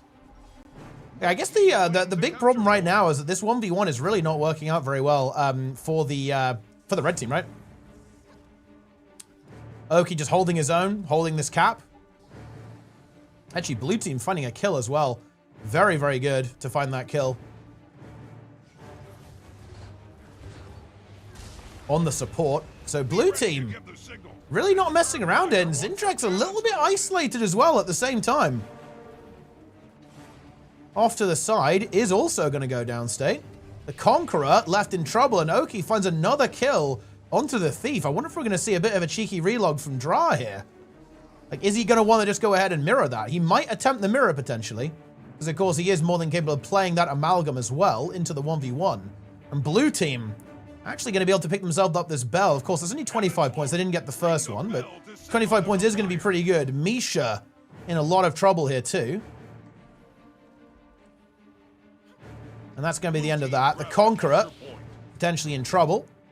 Ooh, Oki was capping the bell, so he's going to have to go for a recap there versus the Thief. Thief now in the mix, getting driven away there by the Luminary, but blue team actually find themselves in an advantage. Ooh, and Cloudberry gets the kill onto the Conqueror. There is a potential revive here, I think. There we go. There's the signet into the revive. There's no knockback or interrupt available, so that is going to be a res. Recovering that Elementalist very effectively, which is what we very much like to see. But blue team actually have that cap now. And this is the problem. Like, this is the problem here. Like, this is not working. Right? This is really, really not working out very well whatsoever. For red team, like this thief is not providing them the value that they're looking for here. Oak is going to push into it. He's going to feel good about this 1v1 once again. Conqueror, though, on the other side of the map, slips over here and manages to pick up that node. How is this team fight going to go over here on middle? That's the big question here. Ooh, is there a renewed focus available? There is on support Luminary here for red. Pentakill taking a beating too. The support, of course, is going to be good from floor at the same time. And yeah, they're just really on the wall. Oh, that's a juicy pull, actually. Hold on. Forces the renewed. A very tasty pull coming through from blue. This Guardian on the run. A very nice line. Conqueror coming in for a little bit of support here at the same time. But red having to expend a lot of these Guardian cooldowns to stay alive. But blue extended pretty aggressively here. They have to be a little bit cautious about that too. However, now they're going to try and turn it around onto Zintrex. Can they find it? Oh, he just barely gets the renewed focus off. Is there a war banner available here? There is not. Unfortunately for Floor, I couldn't quite get it. He was going for it, but the cleave, I think, was a bit too much, potentially. However, 1v1 still kind of raging on over here.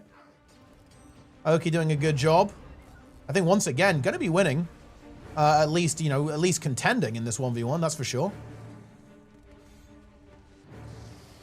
Yeah, this is a little bit of a pineapple role play here.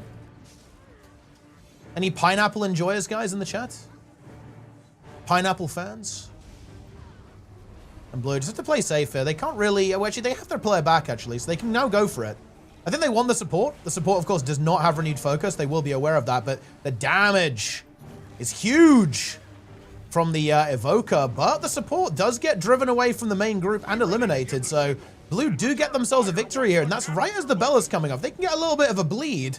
This could be very, very juicy, and they are actually finding that bleed now. 15 seconds. The Guardian should be able to rotate over in time for that bell fight.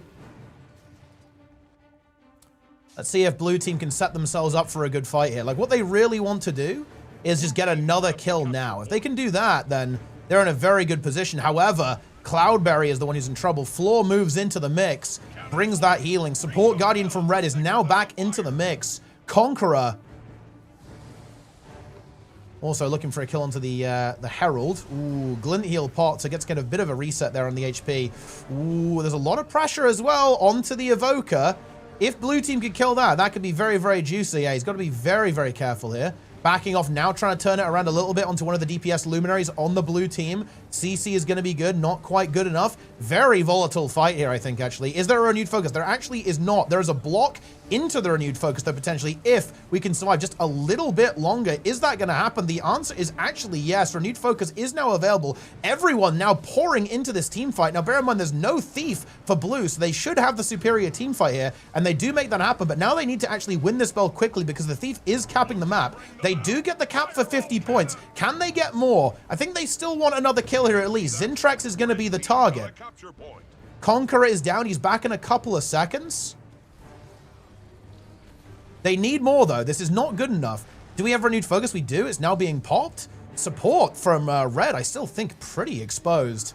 We have to be very, very careful with that. It looks like Zintrex is enough to actually kind of depressurize this situation and shove some of the blue players away. However, Dra in a world of pain here, actually. Getting chased down by two Luminaries. Ooh, but Misha gets a kill onto Pentakill. That's a very, very big one. Some much-needed momentum, I think, for the red team. We've swapped up the rotations here a little bit as well. We're going to have the Conqueror 1v1 into the Amalgam because, again, that Thief was just really not working out. Let's see how this 1v1 actually proceeds. And if Oki can get this node, that is a very, very, very big deal here. But, of course, having the Evoker out of these fights does mean there's a fair bit less damage here. So we do really need to see some pretty big victories here from Oki. Ooh, however, the elite skill is landing, and that just might be a kill combined with the Thief. I think it absolutely is.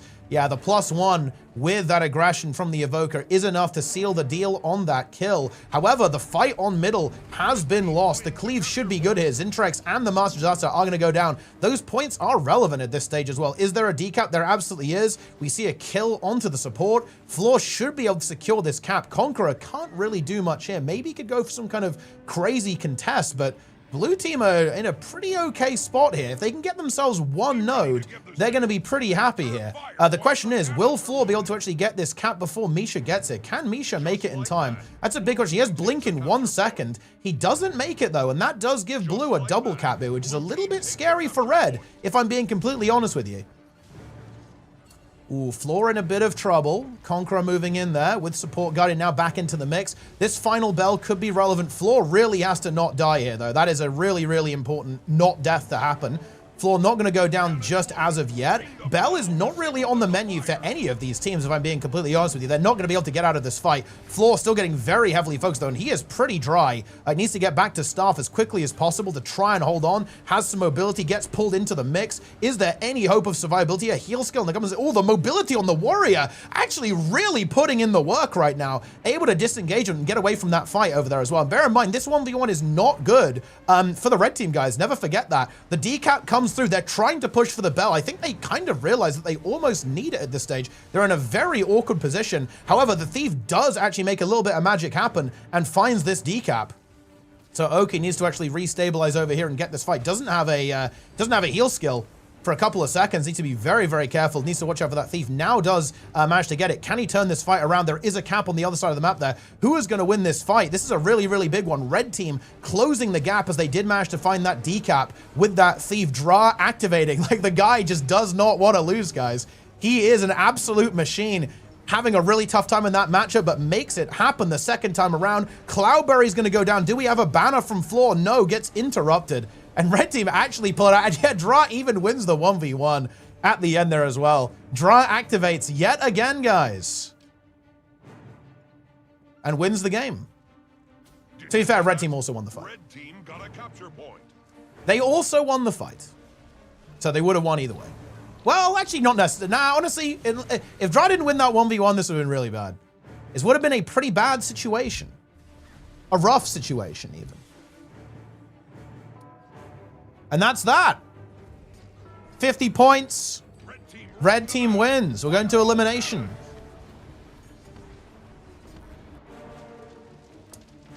Elimination content is now coming. Bell, yeah, this is a Bell moment. Okay, so let's see what we've got here. We got Frenchies. So Snowfall.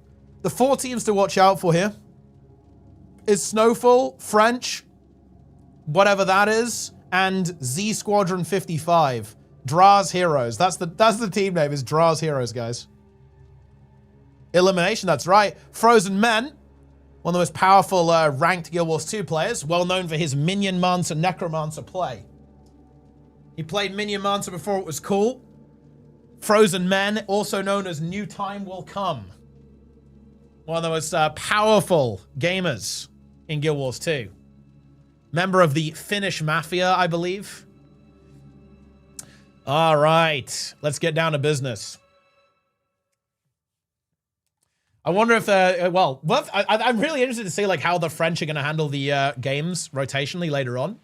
They will have had some time to think about this stuff. They will have had some time to think about some different approaches they want to take in these matchups. It's just the standard DPS Luminary, guys. Although, yeah, Con is playing a little bit of Special Source. He's playing Hammer instead, but broadly speaking, it's the usual. It's great sword, sword focus, big DPS.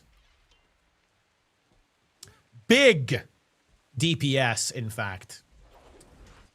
Both of them playing DPS here, as you can see. Slightly different approach. One is going with Boon's Resplendent Weaponry, and then Aki has gone for Empowered Armament, so basically more damage. More damage versus more boons, like more Might and Fury. On this one here. On Glint, 1v9. The match starts soon. But broadly the same. I'd enjoy a tour where only core and HOT specs are allowed. I mean, that would be funny, wouldn't it? We go back and play the game the old-fashioned way. This is a very exciting game. I'm curious how this one's going to go. Hold on to your points. Seize theirs. So, I think we're going to see a 3-node approach here from Worms because they have the Amalgam and the Antiquary. So I'm expecting a push. Probably the Thief pushing. Yep. Thief is pushing. Blue team do respond to that, though. They're kind of expecting that. It's a very predictable push. Because, again, they have this comp. They have, like, the double side node here. And they saw the stealth. They just played very, very safe. It's not going to stop the push, but they are going to guarantee the cap. So it's going to force this 1v1 on blue node, which at least gives blue some points there. So I think that's well played by blue. Now, Troubadour is a pretty interesting pick because it has a lot of boon output on this build, a lot of healing. But it is, in my opinion, relatively vulnerable in terms of supports. And it also doesn't have a revive. So if the red team lose a fight, they don't really have recovery potential in the same way that other teams actually might end up having. And I'm just not sure I feel that good about the red team's team fight. They do have double Luminary, but they also, they don't have the Evoker. And I do really like the Evoker right now. Having said that, though, Evoker from blue is actually going to go into the downstate. Revive being attempted, maybe a Signet. Signet now being used, but I think the cleave is going to be too much, though. Ooh, and the Signet gets burned as well. That is really not what you want to see if you're on the blue team right now. Thief 1v1, actually not really going super well for the red Thief, in fact. Going to be driven away. And that's a big problem, guys, right? Like, that is very, very spooky. Like, Scythe needs to figure out how to actually win this 1v1. Because if that doesn't happen, I think this is just going to be such a major problem for the red team in the later games. They're going to have, you know, eventually, Dra is going to have to be faced. Dra is a problem.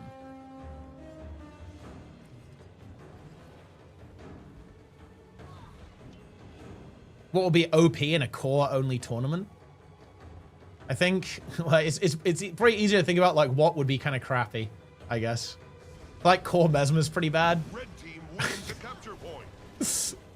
Core Rev is pretty miserable as well. Why are they all Azura? Because they're role players. They're role playing as rats. Has to go for the Distort to survive that. Yeah, it does get the Distort. But again, like the fight potential for Red, I think is not completely amazing.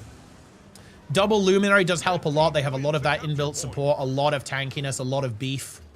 They ended up losing their Amalgam. They're going to go for a repush now. They do get themselves a good map stay, though, as you can 100% see here, like red team with that double cap. And again, it's going to be a little bit annoying for blue to rotate all the way across the map to reclaim their own home node. And this does give red a really good opportunity. Like, get the Thief here. The Thief is being super annoying, going into the conduit of Benny. They're now moving into this fight over here on middle. There's no conduit here as well, as they've successfully kind of removed the conduit. This is a very good trade for the red team, especially seeing as the Thief just instantly finds the kill as well onto the conduit, getting a massive amount of burning and poison and all sorts of annoying stuff happening there at the same time. Meanwhile, we have Destroying Heaven 1v1 into the Thief. Actually doing a very good job of it. Of course, the Chak shield being enabled to block those grenades, at least for the time being. But the damage is actually still looking really, really good. Ooh, heal skill denied, though. That is really scary. Really wants to get that heal. Tries to find it in a couple of seconds, I think. But Scythe also moving in there for the +1, looking to try and kill the Thief. But the Thief immediately teleports out. But Frenchies have got that triple cap. They managed to weather the storm here on middle. I do believe that getting that conduit out of the fight and then getting that kill, then having the double Luminary, that was enough to shut this down. And that's how it is.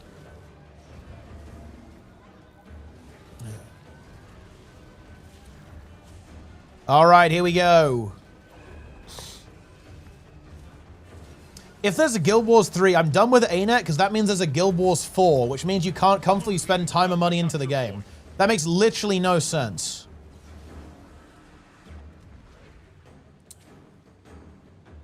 But it's okay. Yeah, blue, I think they just kind of lost their momentum now. Like, the Worms have got to their stability state that they love so much, right? They've got it stable. They've got the map locked down. And I think they're, I'll tell you what, I think they have actually thought about their rotation a little bit. Like, they are really utilizing, I think, their Amalgam and their Thief very effectively to neutralize the team fight potential of their opponents.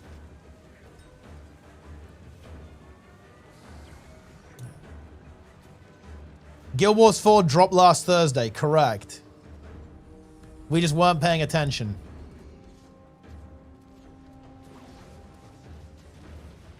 But anyway, Worms kind of locking it down. Rat gameplay. Dude, look at the rat. Boom. 1v1's going to start. Support Guardian probably not going to do too much over here. Just going to rotate towards middle. But where's the kill potential, right? Where's the potential for blue to get a kill? I'm not really seeing it right now, guys. I'm not seeing it. They need to do something very quickly as well. Like, it's starting to get out of control. Like, the red team are very much in the driving seat.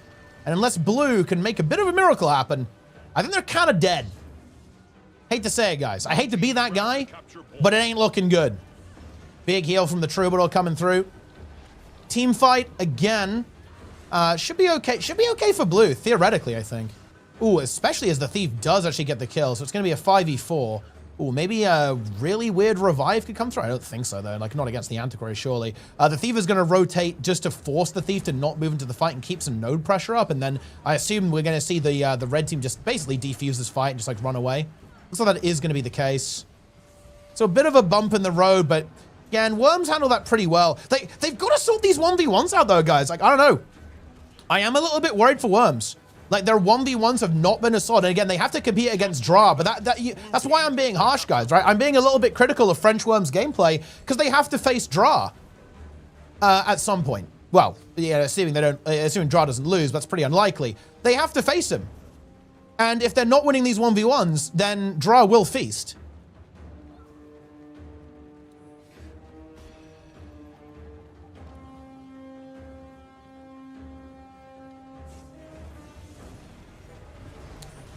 Is Antiquary really the proper pick? Don't see it's superior to Deadeye and Core. It just wins 1v1s right now. It wins 1v1s and it survives a lot of the time when you +1 it. And it's super annoying. Really annoying build. In 1v1. Ooh, nice contest there from blue.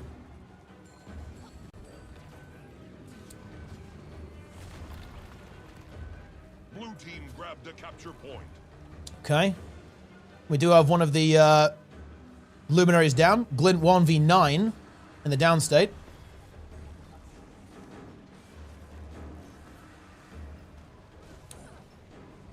Res coming through from blue. And that's something, but they're not really winning. Right, that's the problem. Like, they're not losing, but they're also not winning either. See Aki go down, and yeah, okay, that's kind of bad, but it's not bad enough. That's the... Whoa, whoa! I think that was actually a slight misclick by the Troubadour there. I think kind of teleported back in by accident, or maybe he got pulled. It's a little bit hard to say. It looked like a port to me, but like a sword 3 reversal, but very funny either way. However, red team still have a 200-point advantage, and that is exactly where they want to be. And this Thief, again, this is why stuff like this build are good. It's just slowing the game down. Like, red team has had a bit, you know, they fumble a bit. They've had a bit of a stumble, bit of a fumble. But it doesn't really matter because the Thief is here, guaranteeing this node over here. Blue don't even have the caps. They're still pushing for kills. They're trying to get like a turbo snowball, is what they're attempting to do. But that's not a winning play, right? Like, it's, I guess, like a... you know, a bit of a meme play, bit of a flex play almost. Like, yeah, we're winning the team fight. Like, oh, yeah, ooh, we're winning the team fight. But that's not how you win the game. And you can see that here. They got all those kills, no caps for it. And they're having trouble in the 1v1. And they actually let their opponents cross to the other side of the map. And they're trying to contest a little bit now. But they're not able to, right? They can't do it. They're forced to rotate to deal with the push from the Worms now coming through. We have this 1v1 here as well. Amalgam into the conduit. Going on. That's going to be supported by one of the Luminaries, and this is just really, really bad now.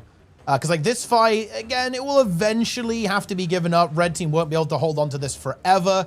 Luminary is going to have to pop a lot of CDs to hold on here. Has to use the renewed focus. Support is coming through, of course, from the Troubadour. But again, as long as they can just stall, they are very happy with this situation. Luminary can just play a little bit safe. Yeah, red team even realized that, you know, their opponents are having to rotate away from this, right? They can't actually stay in this fight for too long, as they're simply going to lose the game. A kill gets secured onto Benny as well, with one of the DPS Luminaries moving in. Can Chunsu find some way to get this revival? I don't believe he has the signet. No, he has it in 5 seconds, so that is not going to happen. And Chunsu might end up dying here as well. And I think with that kill, that is going to be the end of the game.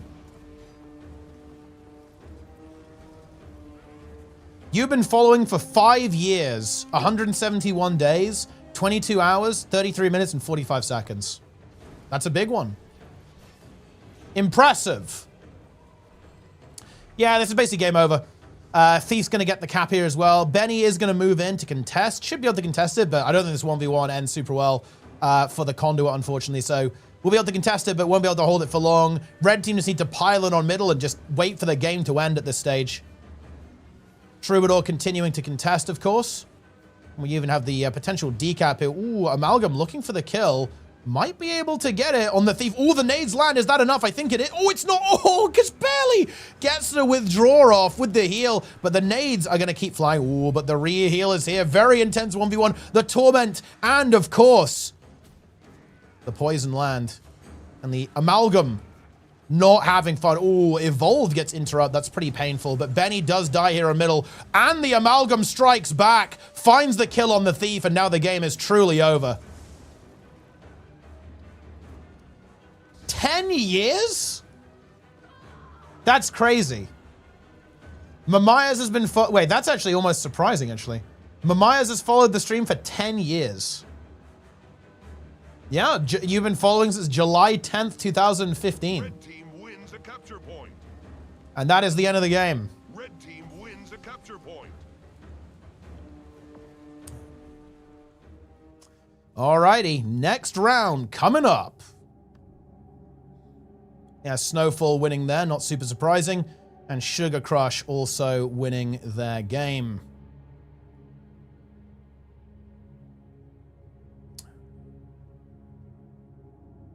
Wozniak in the chat. YouTube Doot List winner. Love to see that.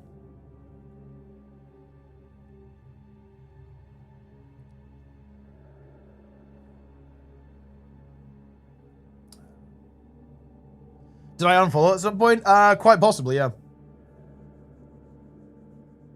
You may have done.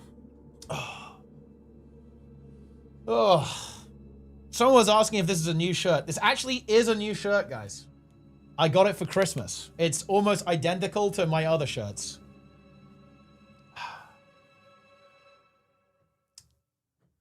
All right. Semifinals coming up. Charismatics that prime. I bought Divinity 2 because you called us on it. What an insane game. Yeah, that game is amazing. Divinity 2 is one of the best games ever made. There is no question about that. That game is absolutely incredible. Mega game. That is why Divinity is going to be insane.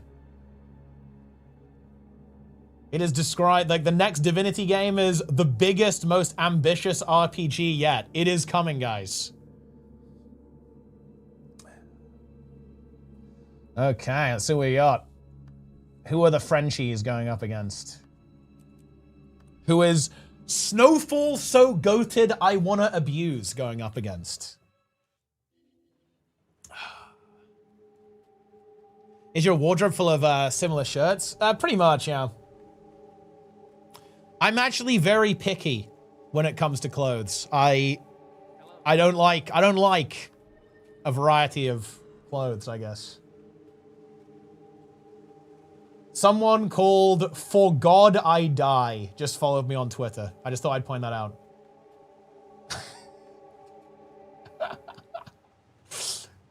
That goes pretty hard, guys. I don't have to tell you. What brand of teas? This is from a brand called Autograph. Will he bring discourse? I mean, who knows? Who knows? I mean, which god? That's a good point. I should ask. Which one?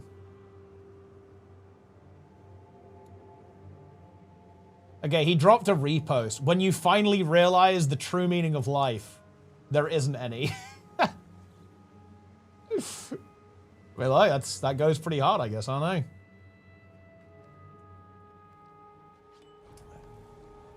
Twitter discourse is dangerous. Guys, I don't go on Twitter, man.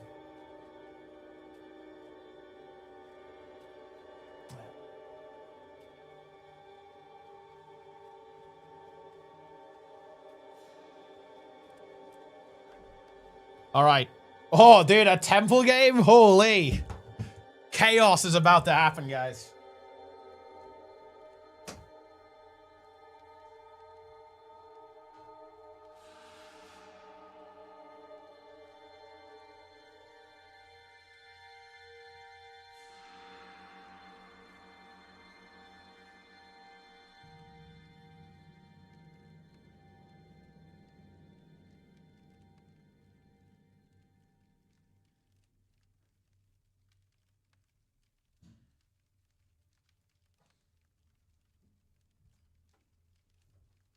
Okay. It's time. It is indeed time. It is French Worms versus Dra, my king. On the blue team. No, this is not finals. This is semifinals, guys. This is semifinals. This is not finals. We have Dra, Outsane in play. On the Amalgam right now, will we see a relog, though? That's the question. It might be cheeky. We have Misha, the Master Disaster, on the DPS. Troubadour. We do it. Oh, yeah, there we go. There we go. He's relogging. Zintrex activates. DPS Luminary. The Conqueror has been carrying pretty hard so far on the Evoker. Julius Caesar here on the support Luminary. Going up against the red team. We have Scythe, who has not even entered the game yet on something. Probably Thief. Glint 1v9. DPS Luminary. Kill 1v9 on the Evoker. Aki 1v9 on DPS Luminary. Whoa, we actually have technology here, guys. We have Iros here. Destroying Heaven 1v9 on the meme. And then we have a support Troubadour here from Scythe 1v9. And Zintrex actually already goes down. He gets bursted here on middle. And we are actually not playing the Thief here, guys. There is no Thief being played here by French Worms. French Worms 1v9. Already a good start for red team, obviously. And actually Thief having a bit of difficulty here. This Evoker from Kill has now been pulled out, dealing heavy damage here in this 1v1. Ooh, and that is quite problematic here as well. As Kill is looking for that kill. Daggerstorm has now been forced at the same time. Is this going to be a kill from Kill onto the Thief? He wants it. Not quite able to get it just yet. The mobility on the Thief is pretty damn good. The what is this? Watching some kind of cartoon chase scene here, guys. What is going on? Like, oh. The hair attacks. It's not enough to secure the kill. Destroying Heaven. She does have to be a little bit careful in this 1v1 on the other side of the map here. French Worms continuing to have this battle here as well. The support Troubadour bringing some healing into the mix in this fight. Looks to be fairly stable so far. Ooh, decal there, yeah. The mobility there of the Thief actually able to kind of run circles around the Elementalist, at least for the time being. Healing now coming through. Is it going to be enough? There is the stability. There is the teleport. Can red team win this fight? The Luminary is very, very, very pressured. Is the peel going to be good enough? It's going to be massive damage coming out from both teams. They're a complete onslaught of Visions of Eternity damage output. Stability is kind of run a little bit dry. We still have the distortion available, though, for this Luminary. There it goes. And yeah, that Luminary not looking super healthy here. Does have renewed focus up in a couple of seconds. They want to find that kill onto Scythe, and they do manage to find it. The Luminaries cannot get the counter peel. And the DPS from the Master of Disaster is enough to get it done. But Kill does find this kill into the Thief. But conversely, the Evoker's doing well this game, yeah? The Conqueror able to eliminate the Amalgam in this fight. So both teams going to have one node a pop. And we're going to have that respawn coming through from both teams very, very shortly. Side now back in the mix. Amalgam going to be in hot pursuit there as well. Blue team winning that middle fight, though, is pretty big as they're able to secure a second node for themselves. Okay, so red team now kind of restabilizing. And let's see what they can do here. Big heals now connecting. Conqueror is going to be in this fight as well. Kill Mage also in play. Looks like we're gearing up for a pretty major team fight. Ooh, Kill looking for smelling a little bit of blood. Wants to eliminate that Evoker off the board, but again, that Troubadour just gets focused down very, very heavily, and they've got to be careful of this, because again, the Troubadour does have that vulnerability, I think. It is quite easy to focus down. Ooh, yeah, and Dra comes in there and slimes all over Kill to secure that kill. Destroying Heaven was not able to make it there in time, and after a pretty good start, things are not looking super great, actually, for the red team. Ooh, that's a nice revive, though. Oh, actually, wait. Oh, Conqueror actually died. Ooh, but a counter kill immediately putting him back into the downside. There was just not enough way to resustain there. So it's going to be an Evoker for an Evoker getting traded here. Decap now coming through as well from Aki, but Glint is unbelievably low at the same time. The healing from the Troubadour is going to be good, but red team, they need to find some direction here. They need some objective to fight over. Looks like they might be trying to rotate it onto the altar. Ooh, they look for Dra. Not going to get him, and yeah, the relog did come through there. Not a terrible surprise. Like, the Thief was not really going to be producing any value in this game. They want the Amalgam. They want that additional DPS, that kind of multi-purpose fighter that the Engineer can bring to the table. Oh, and Aki in so much trouble. Has the block. Where's the support? The support is not nearby, and that's going to be a pretty much guaranteed kill. Worms picking up the 2 nodes there, but they're going to have to fight this. Ooh, they did pick up the top buff, actually, completely uncontested. I didn't even see that. I didn't see the buff was up. They were able to kind of sneak that. Oh, they got it a while ago, actually. They just had a couple of ticks at the end of it by the looks of that, so that's pretty interesting stuff. But they are outnumbered now. They're going to have to play very defensively. They have to concede this node. They can't really stay here for that much longer. You can see here having to blink away, and that is going to leave one of their players very, very exposed indeed. It's going to be the Amalgam. Has to ooze it up to try and survive. Get some reheal there from Scythe in just a moment. Okay, and they found their restabilization, but there's still a player down here. Bear that in mind, guys. Now the player's back into the mix and rotating into that fight on middle. So if they can win this 3v3, then they can find themselves into a position where they can get back into this game. Let's see what they can do here. Looks like Misha is going to be the target of focus here. He is going to get pressured a little bit. Of course, bear in mind, this is not a support. He's a full DPS build, but it does have a lot of defensive tools. You've got the Distort, you've got the Spear Evade, you've got the Shield Block, all that kind of good stuff. And he decides to rotate out, doesn't want to take that heat. And now the Evoker of Kill is taking some very heavy fire here as well. Ooh, and it's going to be Aki who goes down. Guardian not able to hold on. Big heals, but look at that damage. The health bar just ping-ponging like absolute crazy there. Destroying Heaven was able to get this kill. So that is big, but the thing is that there's such a big threat from players rotating in that this is... Oh, that is really unfortunate. Nearly actually downsides there. Needs to get a heal off. And that is big, but yeah, can't really push for that node, to be honest. Is not really going to have that option to do that. Certainly not. Now, of course, we have the Luminary moving in. Looks like, yeah, they don't want to take that 2v2. This is not a good 2v2 for blue. Too much damage there. Like, double DPS into support DPS. It's honestly not where you want to be. Misha getting bullied a little bit here, but the support is good. The Luminaries working in tandem to resustain. Aki, once again, maybe getting a little bit caught. Needs to go for a heal there. Gets the heal. Maybe now wants to go back into the fight. Both buffs are up, so honestly, who the hell knows what's going to happen now? Some really wacky stuff can happen at any moment. Scythe needs to get in here to support this Luminary. Maybe wants to port out here a little bit, potentially. They don't want to commit too much. There's so much damage in this fight. If you overextend, you will die instantly to that Troubadour.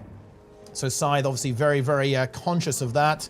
Wants to make sure that this fight does not destabilize for the Frenchies. Kill incredibly low here. Ooh, is gonna die, yeah. Just actually dies in this 1v1. Dra activating his full power to defeat the Evoker. Now Scythe in a pretty catastrophically bad position. Is gonna be helped out here a little bit by the Guardian, the Luminary. So they will be able to basically stall this buff, at least for the time being. So far, we have this 1v1 going on. Ooh, they do, yeah, blue team need to respond to this. They've got to get this Guardian out. They do not really want to have this support in the mix there. It's going to be Misha now moving in, of course, to help out with that. And that will, of course, prompt the support to then rotate away at that stage. Scythe really taking a beating here. Tries to hold on, but the Condis just are ticking at this point. It is simply too much combined with the aggressive potential of that Luminary. Like, the Troubadour, guys, I'm not honestly convinced by it. Like, I almost feel like maybe you just go for another support Luminary, right? At this stage, it just seems to be a little bit vulnerable to being just killed in these fights. Worms have managed to find the decups, but they're going to eventually end up losing their node as well. The big problem is this, though, right? Like, they need to have something to deny this bottom buff. There is going to be Kill rotating in, but again, they're just rotating into 1v2s over and over and over again. Scythe going to be on respawn. Misha finds a kill, and yeah, we're just not seeing kills coming through from Red. Red need to get kills And the problem is they just feel constantly outnumbered right now. We're just in such a desperate scenario for the red team here. I think they are in so much trouble. Scythe is able to save the day here and kind of keep this Elementalist alive. But it's still looking very, very tough. Very, very tough for the Worms, especially with that top buff. They just do not have enough players to contest all of these objectives at the same time. It simply cannot be done. Destroying Heaven doing a good job and shoving away. The LE really wants to get the decap. Is able to get it. That's going to slow the point gain down. But is it going to be enough? The Worms need a bit of a miracle here. They need to do something pretty special if they want to be able to win. Damage was evaded there. I mean, the Amalgam needs to, I feel like, just crush this 1v1. Like, this 1v1 needs to be won quickly. But yeah, none of these fights are going well. Like, Scythe not able to get the sustain here. Bottom buff still being contested. Kill going for the channel. Obviously, not going to be able to get that, I don't think. Be a bit of a meme if that was to occur. Stillness is being contested by Dra. Is there anyone in sight to contest? There absolutely is not. And I think this game is kind of over, to be honest. I don't really see much win potential here, guys. Scythe is going to die. Gets the heal, which is nice. Does have Signet Evolutions and can go for a Mantra Concentration. Maybe if they can miracle win this fight. But they need to, like, miracle win this fight. They've got to kill something. And they are just not allowing that. Blue team is denying them at every turn. Like that, blue team takes a capture point. Oh, Misha takes a hit.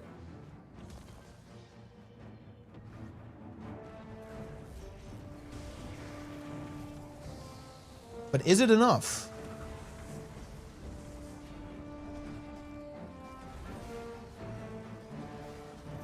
No, it's not.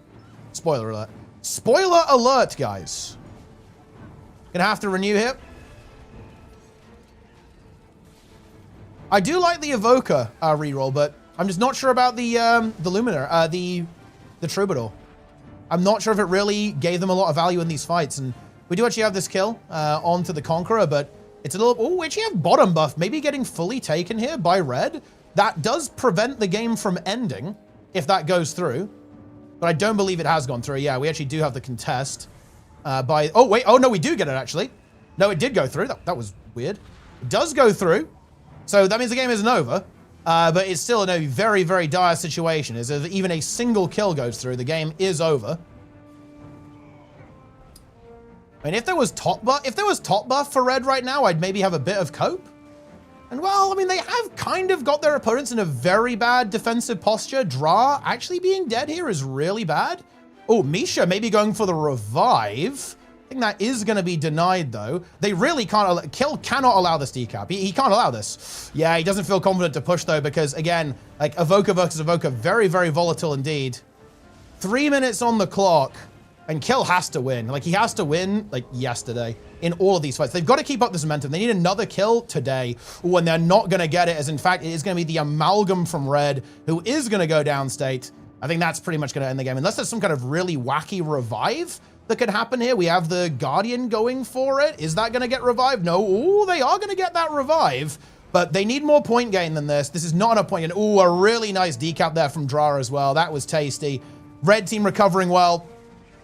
Kill not really winning this 1v1. It's obviously a little bit hard to say, like, obviously because of how volatile this matchup is. Maybe he can make this happen, but no, he is in fact not going to be able to. We do have the Vapor Form onto the point. He can contest, but not for long. The caps are being secured by the Outsane in play and, of course, the Conqueror. And blue team are going to the finals. Blue team grabbed a capture point. Worms are over. And that is the end of that.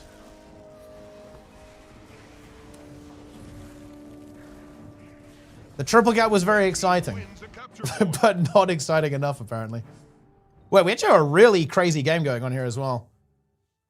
Ooh, Snowfall. Oh, Snowfall picking up 2 kills on Sugar Crush with 400 points in the pocket. Ooh, I mean, this is also a pretty wild game, actually. Both teams kind of leapfrogging each other, but with Erozik and Asu in the downstate, this is not looking good. I feel like I have caster cursed. Caster cursed! the red team by joining their game as Oki goes into the downstate. Is there going to be any bottom buff shenanigans? I do not believe that to be the case, as Krunel is locked in. Will not be allowing this node to be captured. Imagine if he just AFK'd and just like let Floor cap it. That would be crazy. What? This is peak gameplay, guys. Floor spamming the cap. And oh my god! Dude, Cloudberry runs in, instantly obliterated, forces the banner. What a wacky scenario this is. I like it. They're really coming. They know that they have to get this buff somehow, but I don't think Kranel will allow that. Yeah, the 6 cap comes through with the top buff as well. And it's going to be Snowfall so goated I want to abuse versus Draw in the finals.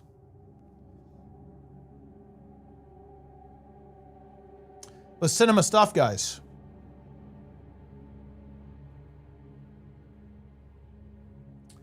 Incredible.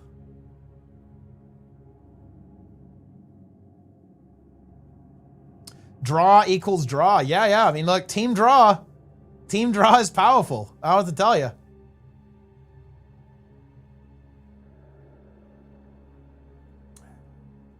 Draw equals draw. Exclamation mark draw in the chat.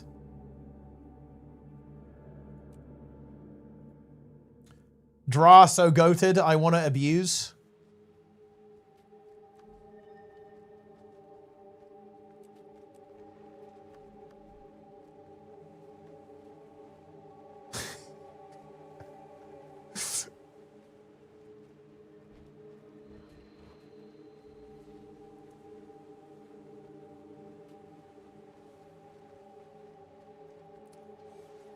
The finals now coming, guys. Are you ready? Will Team Snowfall activate? I don't think Snowfall have ever won. Could this be their opportunity? Could this be it, guys? Could they do it?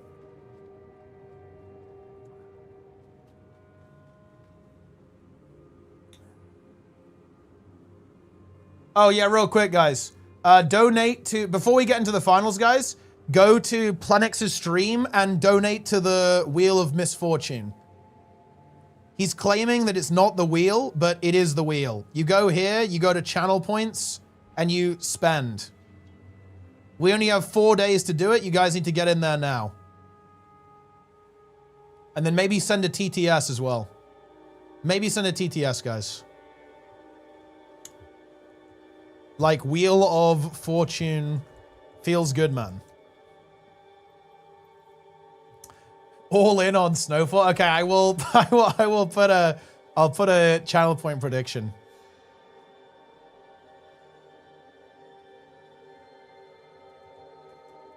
Here we go. Okay, who wins? Question mark. Outcome 1 is Team Draw. Outcome 2 is Snowfall. You guys have 2 minutes to decide.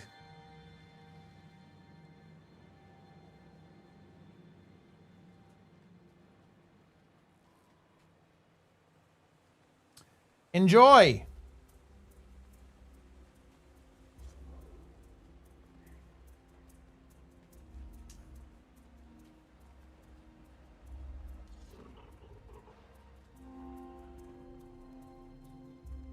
It is time.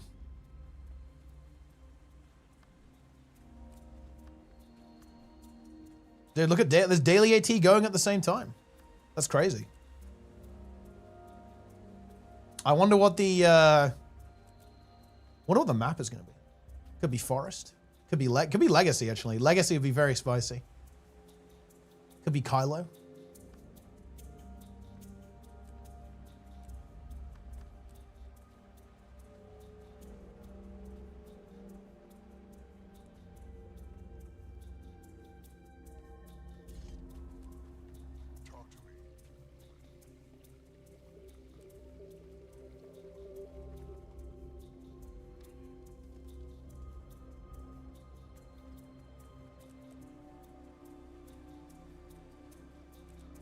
Okay.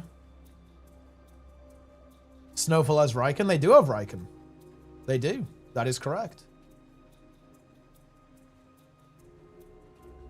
The people are betting on Team Dra, though. Team Dra is looking popular. Plenga down. Nice try, Lynn. Nice try. Plenga is not down. I mean, as long as Darren's isn't down, we're fine.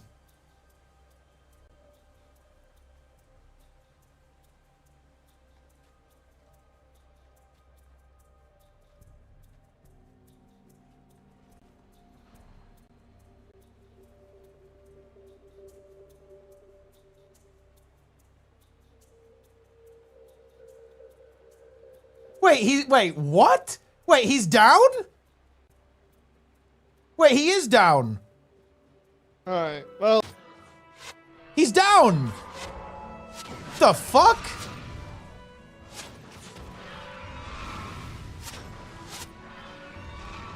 Dude, he needs to get out. Dude, oh my god, he just stayed in. Yeah. He's down. Alright, well.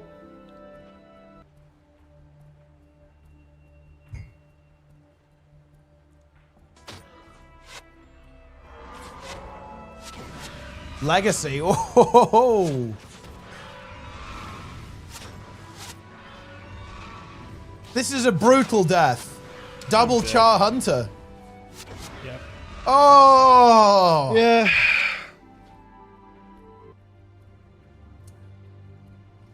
Go with the Gale Shot again.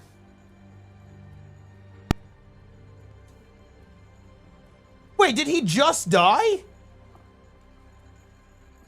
Wait, when did he go down? Start soon. My TTS is not... No, he died before my TTS. He died an hour ago. So my TTS was irrelevant, guys. All right, here we go. On red team, it's Nigel. Also on the Gale Shot. Very interesting. The only Gale Shot we've seen. Basically, even attempted to be played. With Cranel. Hold on to your points. See On DPS Luminary. Riken on ha Amalgam. Alex. Support. Denshi. DPS Troubadour. Going up against Yui here. On the support Luminary. The Conqueror, not a melon. On the Evoker. Zintrex. DPS Luminary. The Master of Disaster. Misha. Also known as Metrix. Also known by various other names. DPS, Troubadour again, and Dra on Amalgam. We got to look at these 1v1s, man. I really do believe a big story of this is going to be this 1v1. So keep an eye on these health bar, guys. Look, watch the health bars of these Amalgams. This is a big deal. Ooh, already getting a lot of focus onto that support Luminary. It's already been forced to activate the renewed focus. Denshi's similarly pretty pressured, though. Now, that Gale Shot always under so much heat. Shield block coming through. Is there enough healing there? Is there a revive from Alex? He's going for it. Does manage to get it. Goes for a big heal. Converts. Might have to almost like renew just to keep sending support, though, at this stage. Goes for a big empower. Players getting very, very low there. Is that Guardian going to go down state? Yes, they are. Is the healing from Alex going to be good enough to keep the team up? It looks like it is. Cranel goes down state. They've got to get this rally. They get the rally. Can Cranel hold on? Yes, he can. And that's a good start there. The fight going well. I've got to say, guys, if there's a place where you want to have a Ranger, it is Legacy. Because bear in mind, we've got that range potential. There's not a lot of places to line of sight against the Ranger. That is kind of where you want to be. Zintrex now in trouble. If Zintrex dies here, we're scared. He cannot die. Okay, no, he has renewed. He's fine. And now red need to back off. Do not int. Blue, resurging. Ooh, the Master of Disaster goes down, and Dra also now potentially in trouble here. But red, they have to play safe. They do have this 3v3, but they need to not overextend with their cooldowns here. Denshi might go down to 1 bleed stack. Yes, he does. Fortunately, easy to res. But this does prompt the rotation now coming through there as we have Dra into mid, deep into Nigel. Red play it smart, though. I like the back off here by red. They actually don't throw here. Many teams would throw there. Oh, if Dra dies, this is catastrophic. This is a nuclear death. Denshi not able to get it. Oh, no. Oh, no. I feel this has been a mistake we've seen Blue make quite a bit. We've left our support Guardian out to dry here a little bit. Yui just getting nuked. The blue team need to be aware of this. They've got to keep that Guardian safe, guys. They need him in these fights. And just a little bit of discoordination. And all of a sudden, blue team in disarray here. 2 players now in the down state. They do have their node, of course, the waterfall. Oh, if the Conqueror goes down, we could be in trouble. The damage. Can the Gale Shot get the kill? If they can manage to do this, this will be a brutal move. Can they make that happen? That's the question. The decap's going to come through. He wants to go for it. Cranel and Nigel going for this kill. The Gale Shot looking for the DPS. Can they find it?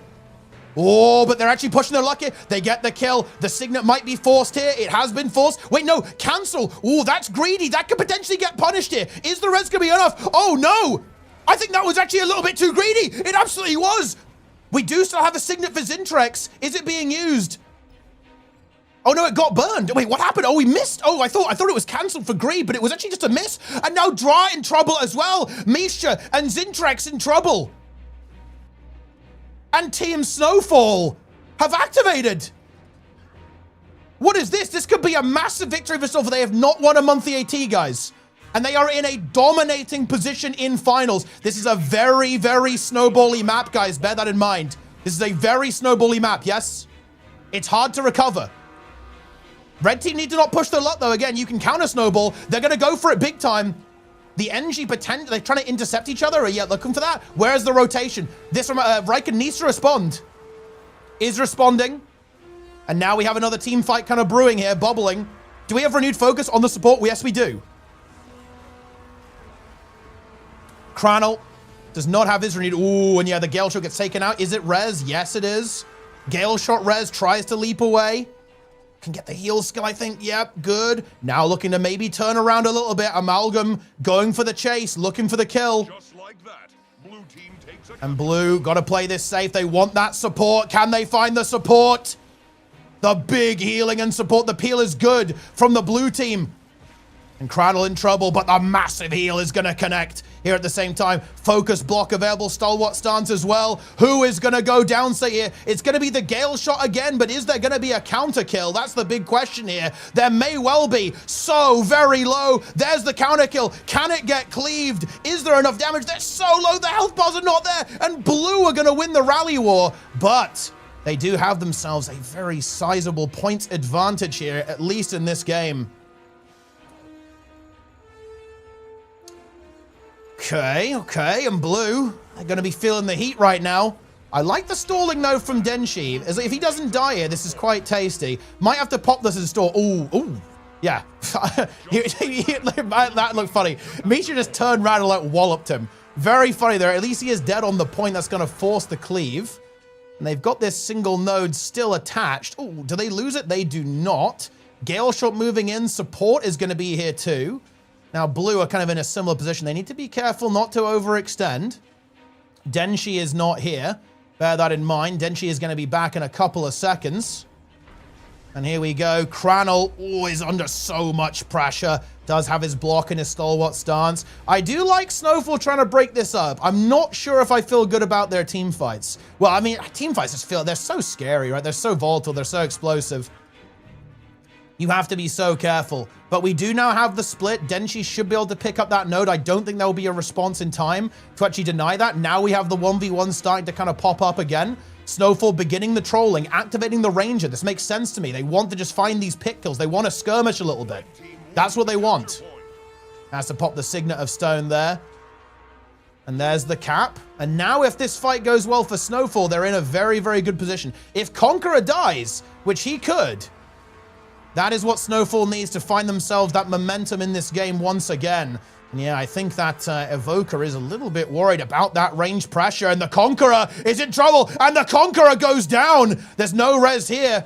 I do think they want to push node. They want to go visits. They want to try and get more, but they've got to make sure they cap that node. They need to convert this.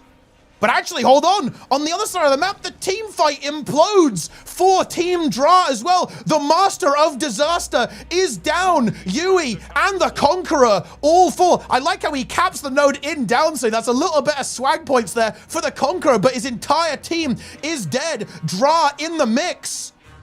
Can't push out on the map right now, but I think we're going to another triple cap from Team Snowfall. I think they're about to make it happen, guys.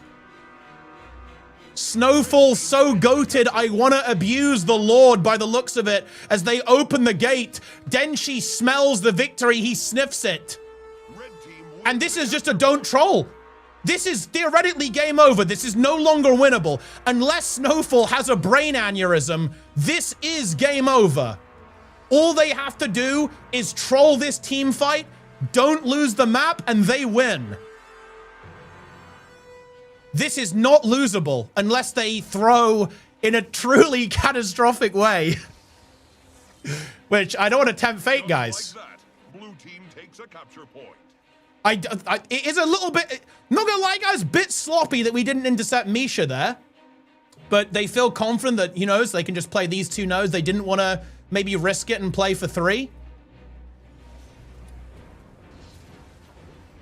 Cranel now juicing. And it's going to be, oh, I don't like this. Why are we, oh, dude. This is like the worst case scenario for Snowfall. They're basically betting it all on one team fight. I actually really dislike that. And they instantly lose as well. Signet does come through, but it is not looking hot for them. Misha activating his 5 billion IQ by decapping there. However, Denshi is getting a decap of his own. And yeah, Snowfall are just kind of aware that like they're still in a good spot. Like even if they don't necessarily win this team fight, like they still have the potential just to like stall the map over time. They give up middle as well, dude. I'm not gonna lie, like that wasn't very. Wait, what is going on? Wait, this is really bad. Okay, maybe they can kill Yui, and there's some potential there. But actually, their Gale shot is in trouble at the same time. Dra gets the cap. Gale shot being chased away. If they kill the support, this is fine, but they need to do it pretty damn quick. Can they do it? Do we see the kill? Yes, we do. They've got to confirm this. Zintrax is going to fall. Dra is going to fall. And Snowfall, they like to keep it spicy, guys. They like to give away a triple cap, but they are going to be able to do it, I think, as that is the team fight victory for Snowfall. Team fight so goated, I want to abuse. Map state so goated, I almost want to throw the game. But you know what? They make it happen, guys. Guys, wait, where's the copy pasta? Cranel so goated, I want to abuse Luminary. Raikon 1v9 so goated, I want to abuse Amalgam.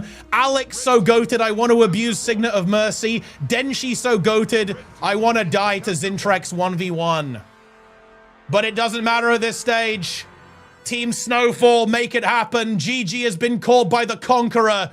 And it is going to be a victory for the red team here. Team Snowfall, lock it in on a brutal game on Legacy.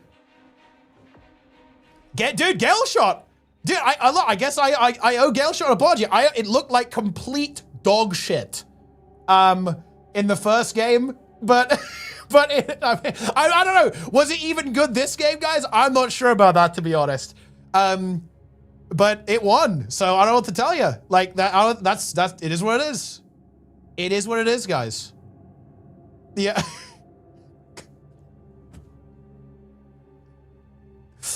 Yeah. They make it work, and that's going to be a victory to Cranel, Raikon, Alex, and new player Nigel, by the way, guys. Brand new player, guys. Fresh on the scene. We love that. We absolutely do. Always love to see some fresh new blood playing. But the prediction will now be rolled. One-day-old player. Yeah, exactly, Tails. Yeah, one-day-old player. And guys, you did not believe... You all believed in Team Dra. To be honest, I thought it looked pretty. I fully admit, guys, I probably would have bet on Team Dra as well. Because Dra's a fucking monster, man. Like, the guy is inhuman. He does not know how to lose, but he's learned something new today, apparently, as Team Snowfall are gonna win.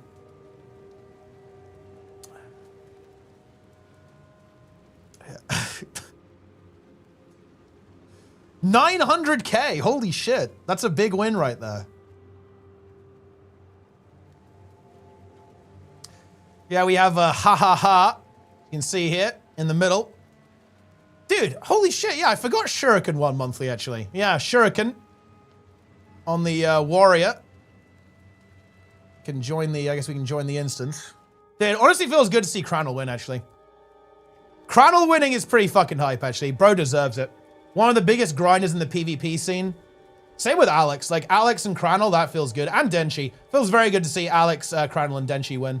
Raikkonen obviously has won a lot, but these guys, these three here definitely deserve it. This guy maybe a little bit less so, but these three definitely deserve it.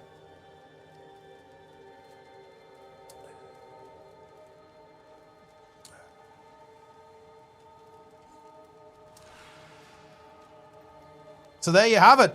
That is going to be the victory. Ha ha ha ha ha ha. I do like the name, to be honest. I do like that.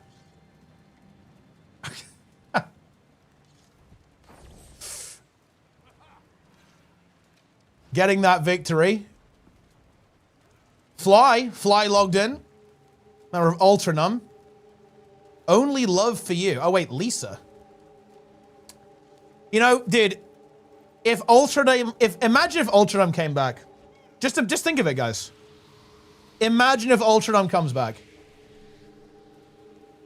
That would actually save Guild Wars 2.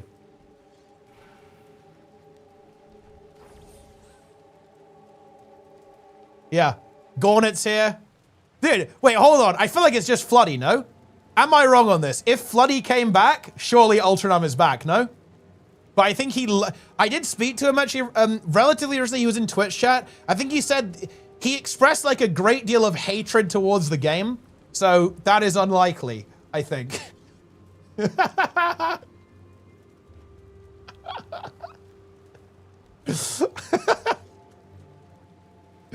Fairly unlikely. Capablanca?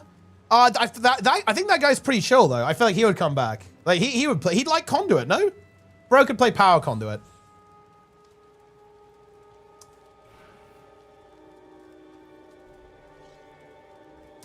What class I recommend is a new raider. I'm feeling the mechanics. Just want to be able to pull my weight, a bit more damage or boon DPS. Honestly, boon DPS is a great place to be. I'd say as Xyz.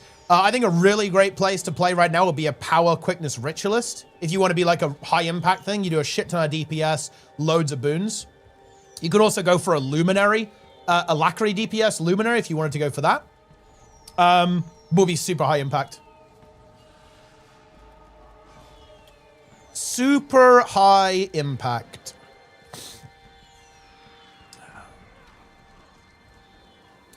Thanks for the raid, by the way, Planix. I appreciate you. And what an AT, guys. What an AT. Was NA as usual? I imagine it was, right? Probably it's a pretty clean victory for USA. I would assume. Look at Richie. Yeah, no worries, bro. Not super clean. Oh, it's very, oh, okay. Okay. Wait. Who was team 2? Was it Haas team?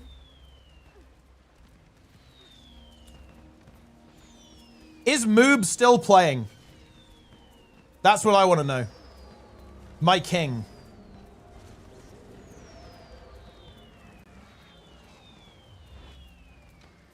Provision of tokens. You can just like, if you just want to burn gold, you can do crystalline ingots. I think I actually did this. It is really disgusting.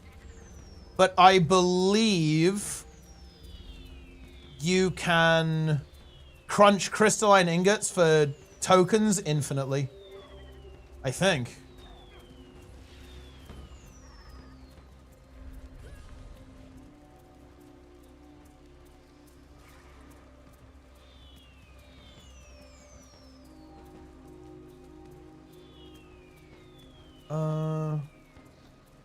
Oh, no, it's not that. It's not crystalline ingots. Charged quartz crystals.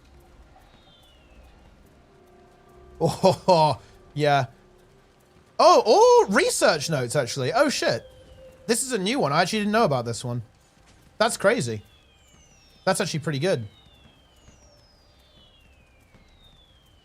So, yeah, if you really just want to spam it and just burn some cash, research notes is probably decent. You can just burn gold on that.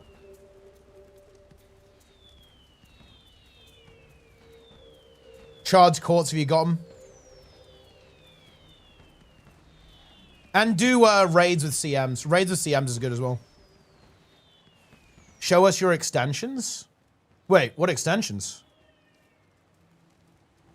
Oh, you mean on Chrome? I've got, oh, I actually have, this one's really good.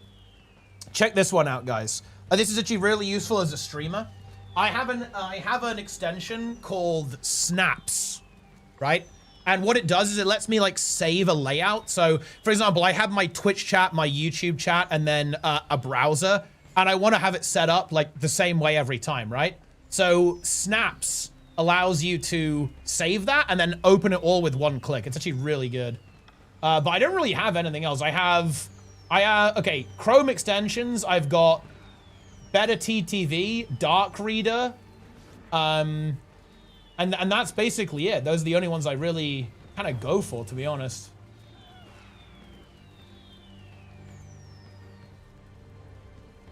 I have Francoface Z as well. I have 7TV. That's basically it. Dark Reader is pretty good. Oh yeah, I have uBlock Origin Light as well. But yeah, that's it. I don't really have anything else.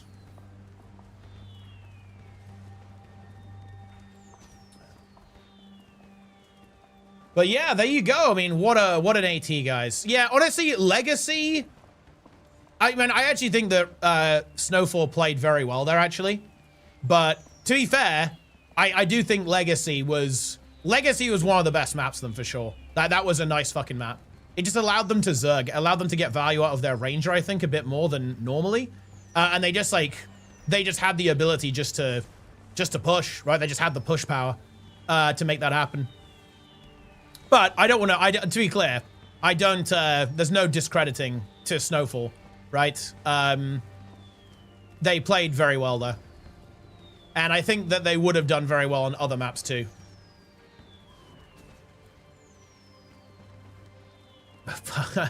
Yeah, I'm not sure about that one, guys.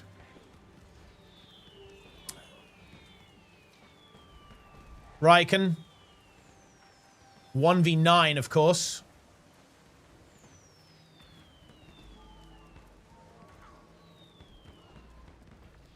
Better Twitch TV. I'm not sure if I have Better Twitch TV. Oh, no, I do, actually. I do. Yeah, I have Better Twitch TV, Francoface Z, and 7TV. Although, do I even need Francoface Z and Better TTV anymore? Now, Francoface Z has some nice utility, like the audio equalizer, so I think I wouldn't get rid of that. Although it can make streams go really wonky sometimes. I wish we could... I could probably just get away with 7TV, right? I would prefer to only have one. I don't like clutter, really. Dark Reader's really nice, though. I'd highly recommend Dark Reader. Because Dark Reader, lets you dark mode any site. Which is good.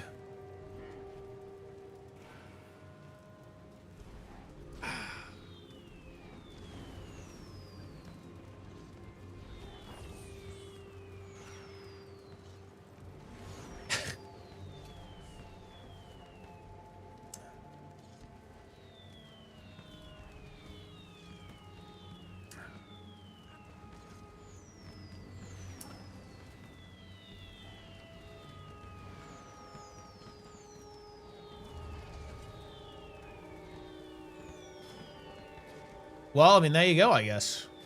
Waffle Wrath is here.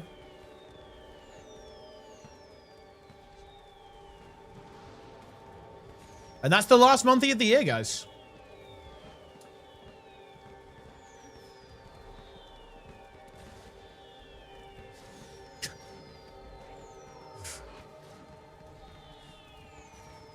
Is this going to be like, where Mother Prize? Don't know what to do. Cranel has no guild.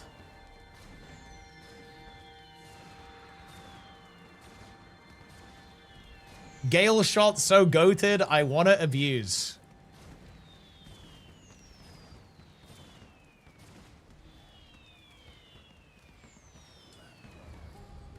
Motor prize pool so goated, I wanna abuse. Where are golds for Motor, by the way?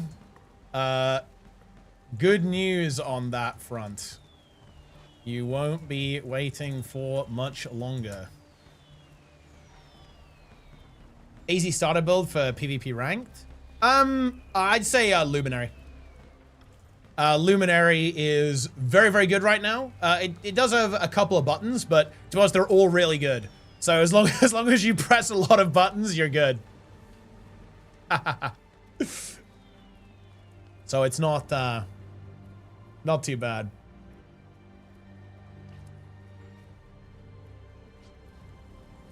Well, I mean, there you have it, guys.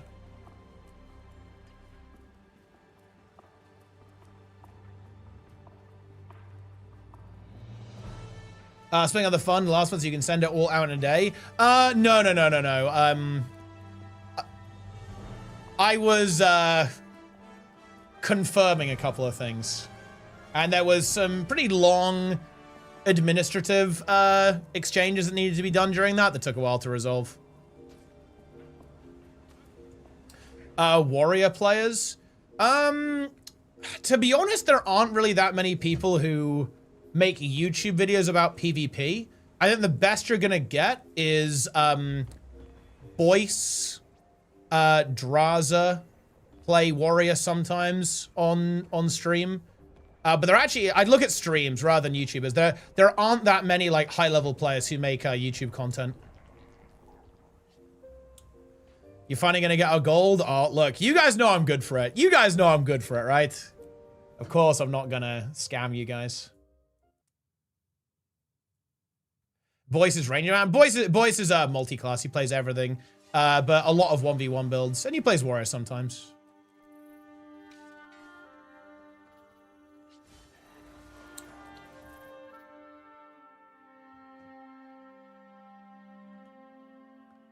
Ugh.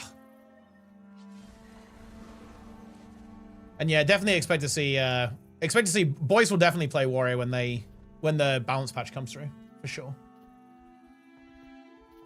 He will activate.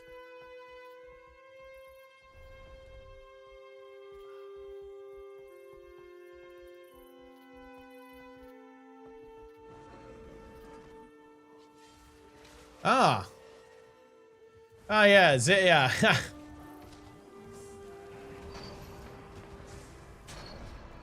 There might be some good news. Well, I mean, a question about Eldoa. Do I finish the quest every day, or do I keep with better stats in farming Northlands? You can only have one of them a day, so the only way you can kind of double up on them is if you have a duo who has a different quest.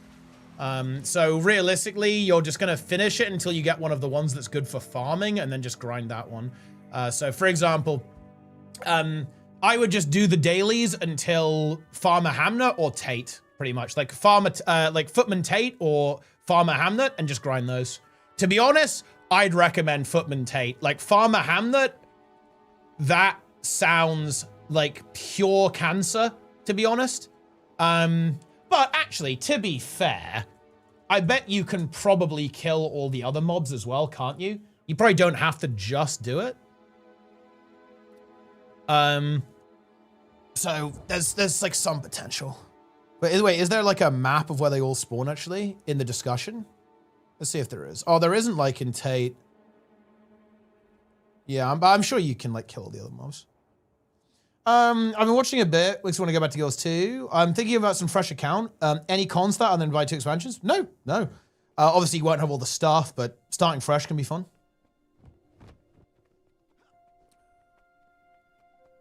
Two mobs, you have high 1v1 average. It's true, but it's like turbo brain rot. Like resetting the map every like minute, that is like, oh God. Show mercy, goodness me.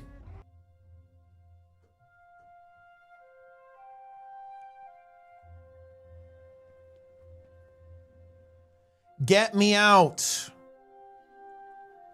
Vanguard bounty, what one is it? Apparently it's pretty dangerous. Haven't a bunch of people died to this one today? They died to the skeletons? Dude, I can't believe Plenix went down. Guys. I have to watch the clip. Yo, Fandrel, thanks for the raid, my dude. Appreciate you. Dude. Plenix went down.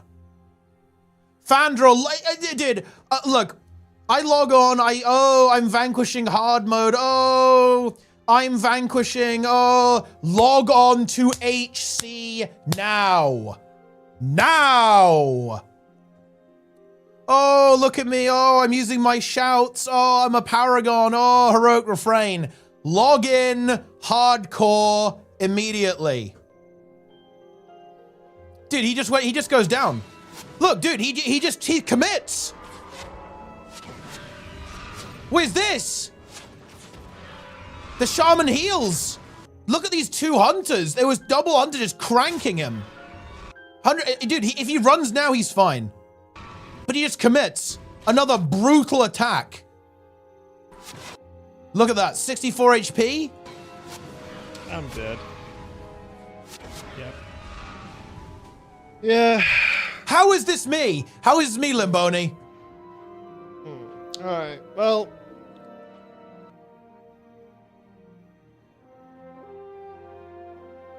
All right. Well.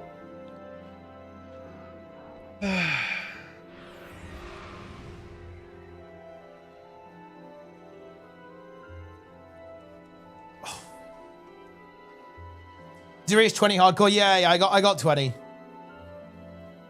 Yeah.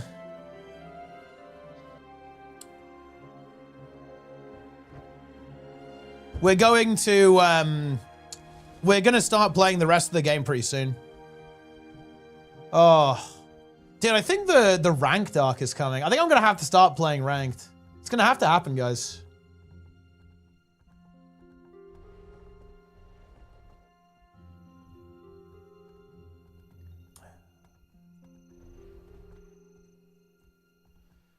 Ranked.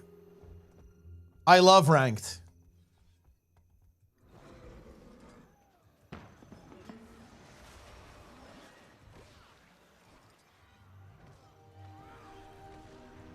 Ah, Phil's birthday man, Linker. Very good.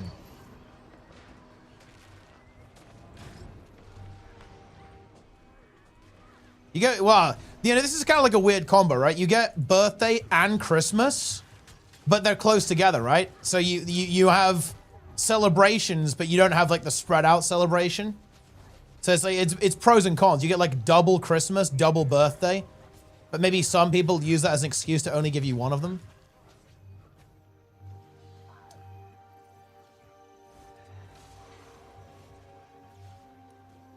Change keyboards to specific. Oh, unfortunately not. I think there's an add-on that can do it for you. But not vanilla. It's actually one of the it would be one of my most requested features, actually, is character-specific keybinds in Guild Wars 2 would be massive. That would be so sick.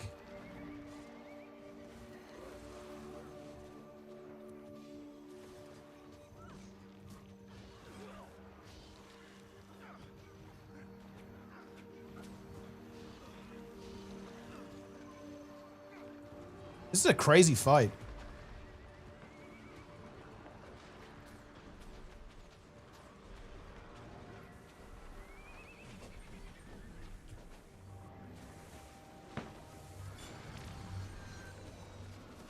This guy. Get him!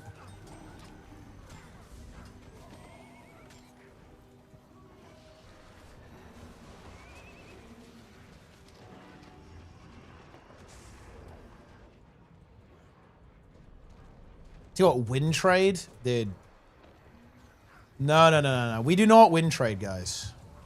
You think I could get away with win trading on stream? Actually, some people have done that. This is actually remarkable. I recall this actually, like, when Bazil was win trading, like, he threw a game on Mish. I think it was on Azadome stream. Like, Azadome was streaming on the last game of Ranked, and Bazil, like, hardcore threw a game. And I had the most absolutely bizarre conversation with him on Discord. He didn't, well, I mean, he could have been pretending, obviously, but he was, what he was saying basically suggested that he didn't even understand, like, what he was doing was wrong. He was like, well, look, I'm just, you know, I'm just helping my friend get rank 3. It's like, well, I mean, yeah. But that's not good. You can't do that. So, well, you know, I don't know. They're like, oh, but they didn't ask me to. It's like, well, I mean, okay. That doesn't really change anything, does it? I missed that guy. Well, no. You might be thinking of Brazil. I'm not talking about Brazil, guys. I'm talking about Brazil. It's not the same thing. Just helping my guy out. Yeah, he's a good friend.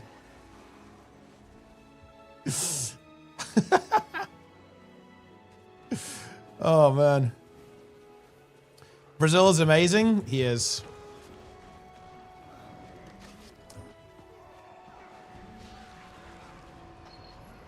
I mean, yeah, but I guess it is understandable. He's like, yeah, I'm helping him out. Can enjoy it. It's good.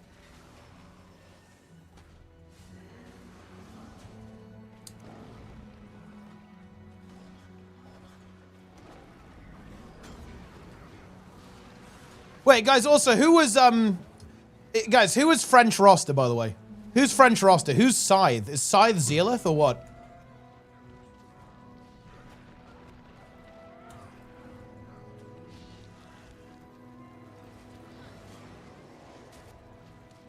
Because I've got to keep track of all the 17 ults people keep making.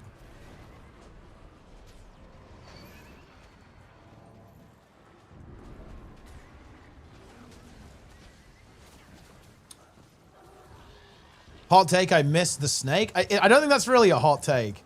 Like, you know, because the snake was content.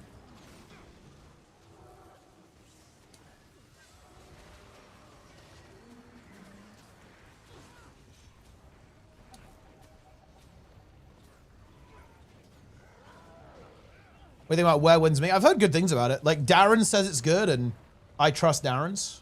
So, yeah. And that was a pretty insane stream. Like, we don't get shit like that anymore.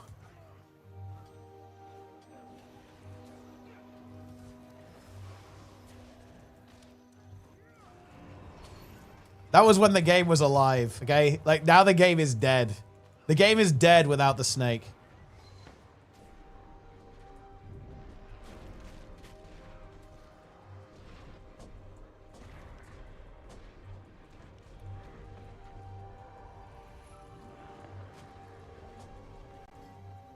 Wonder how the snake is doing with his gym arc. I mean, dude, the last time I talked to the snake, he told me that he actually had a heart attack and nearly died because of his steroid use.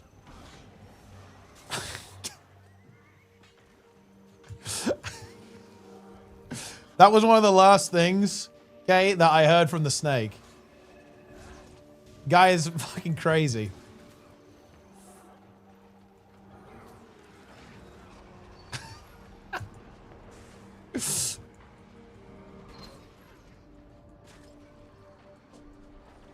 That's scary. I mean, yeah, it's not good.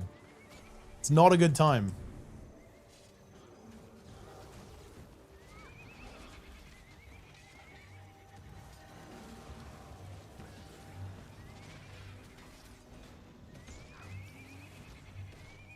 He runs his own gym? Yeah, that's right.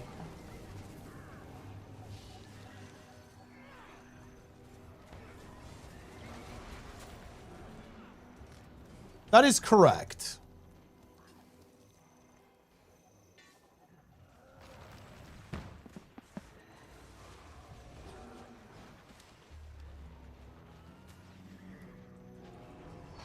Steroids bad? I mean, I definitely wouldn't recommend it.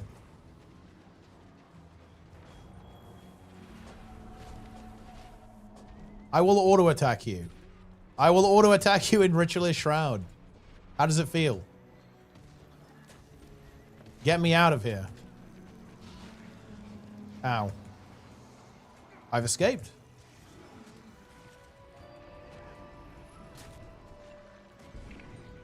I'm fucked. It's over.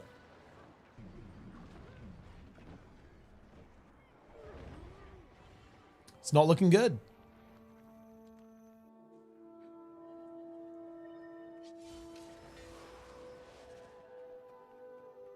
Also, that's actually going to wrap it up for the stream. Bit of a short one. I've got a couple of things to tidy up. So I'm going to call it there. That was a pretty exciting tournament. I'll see you guys tomorrow. Take it easy.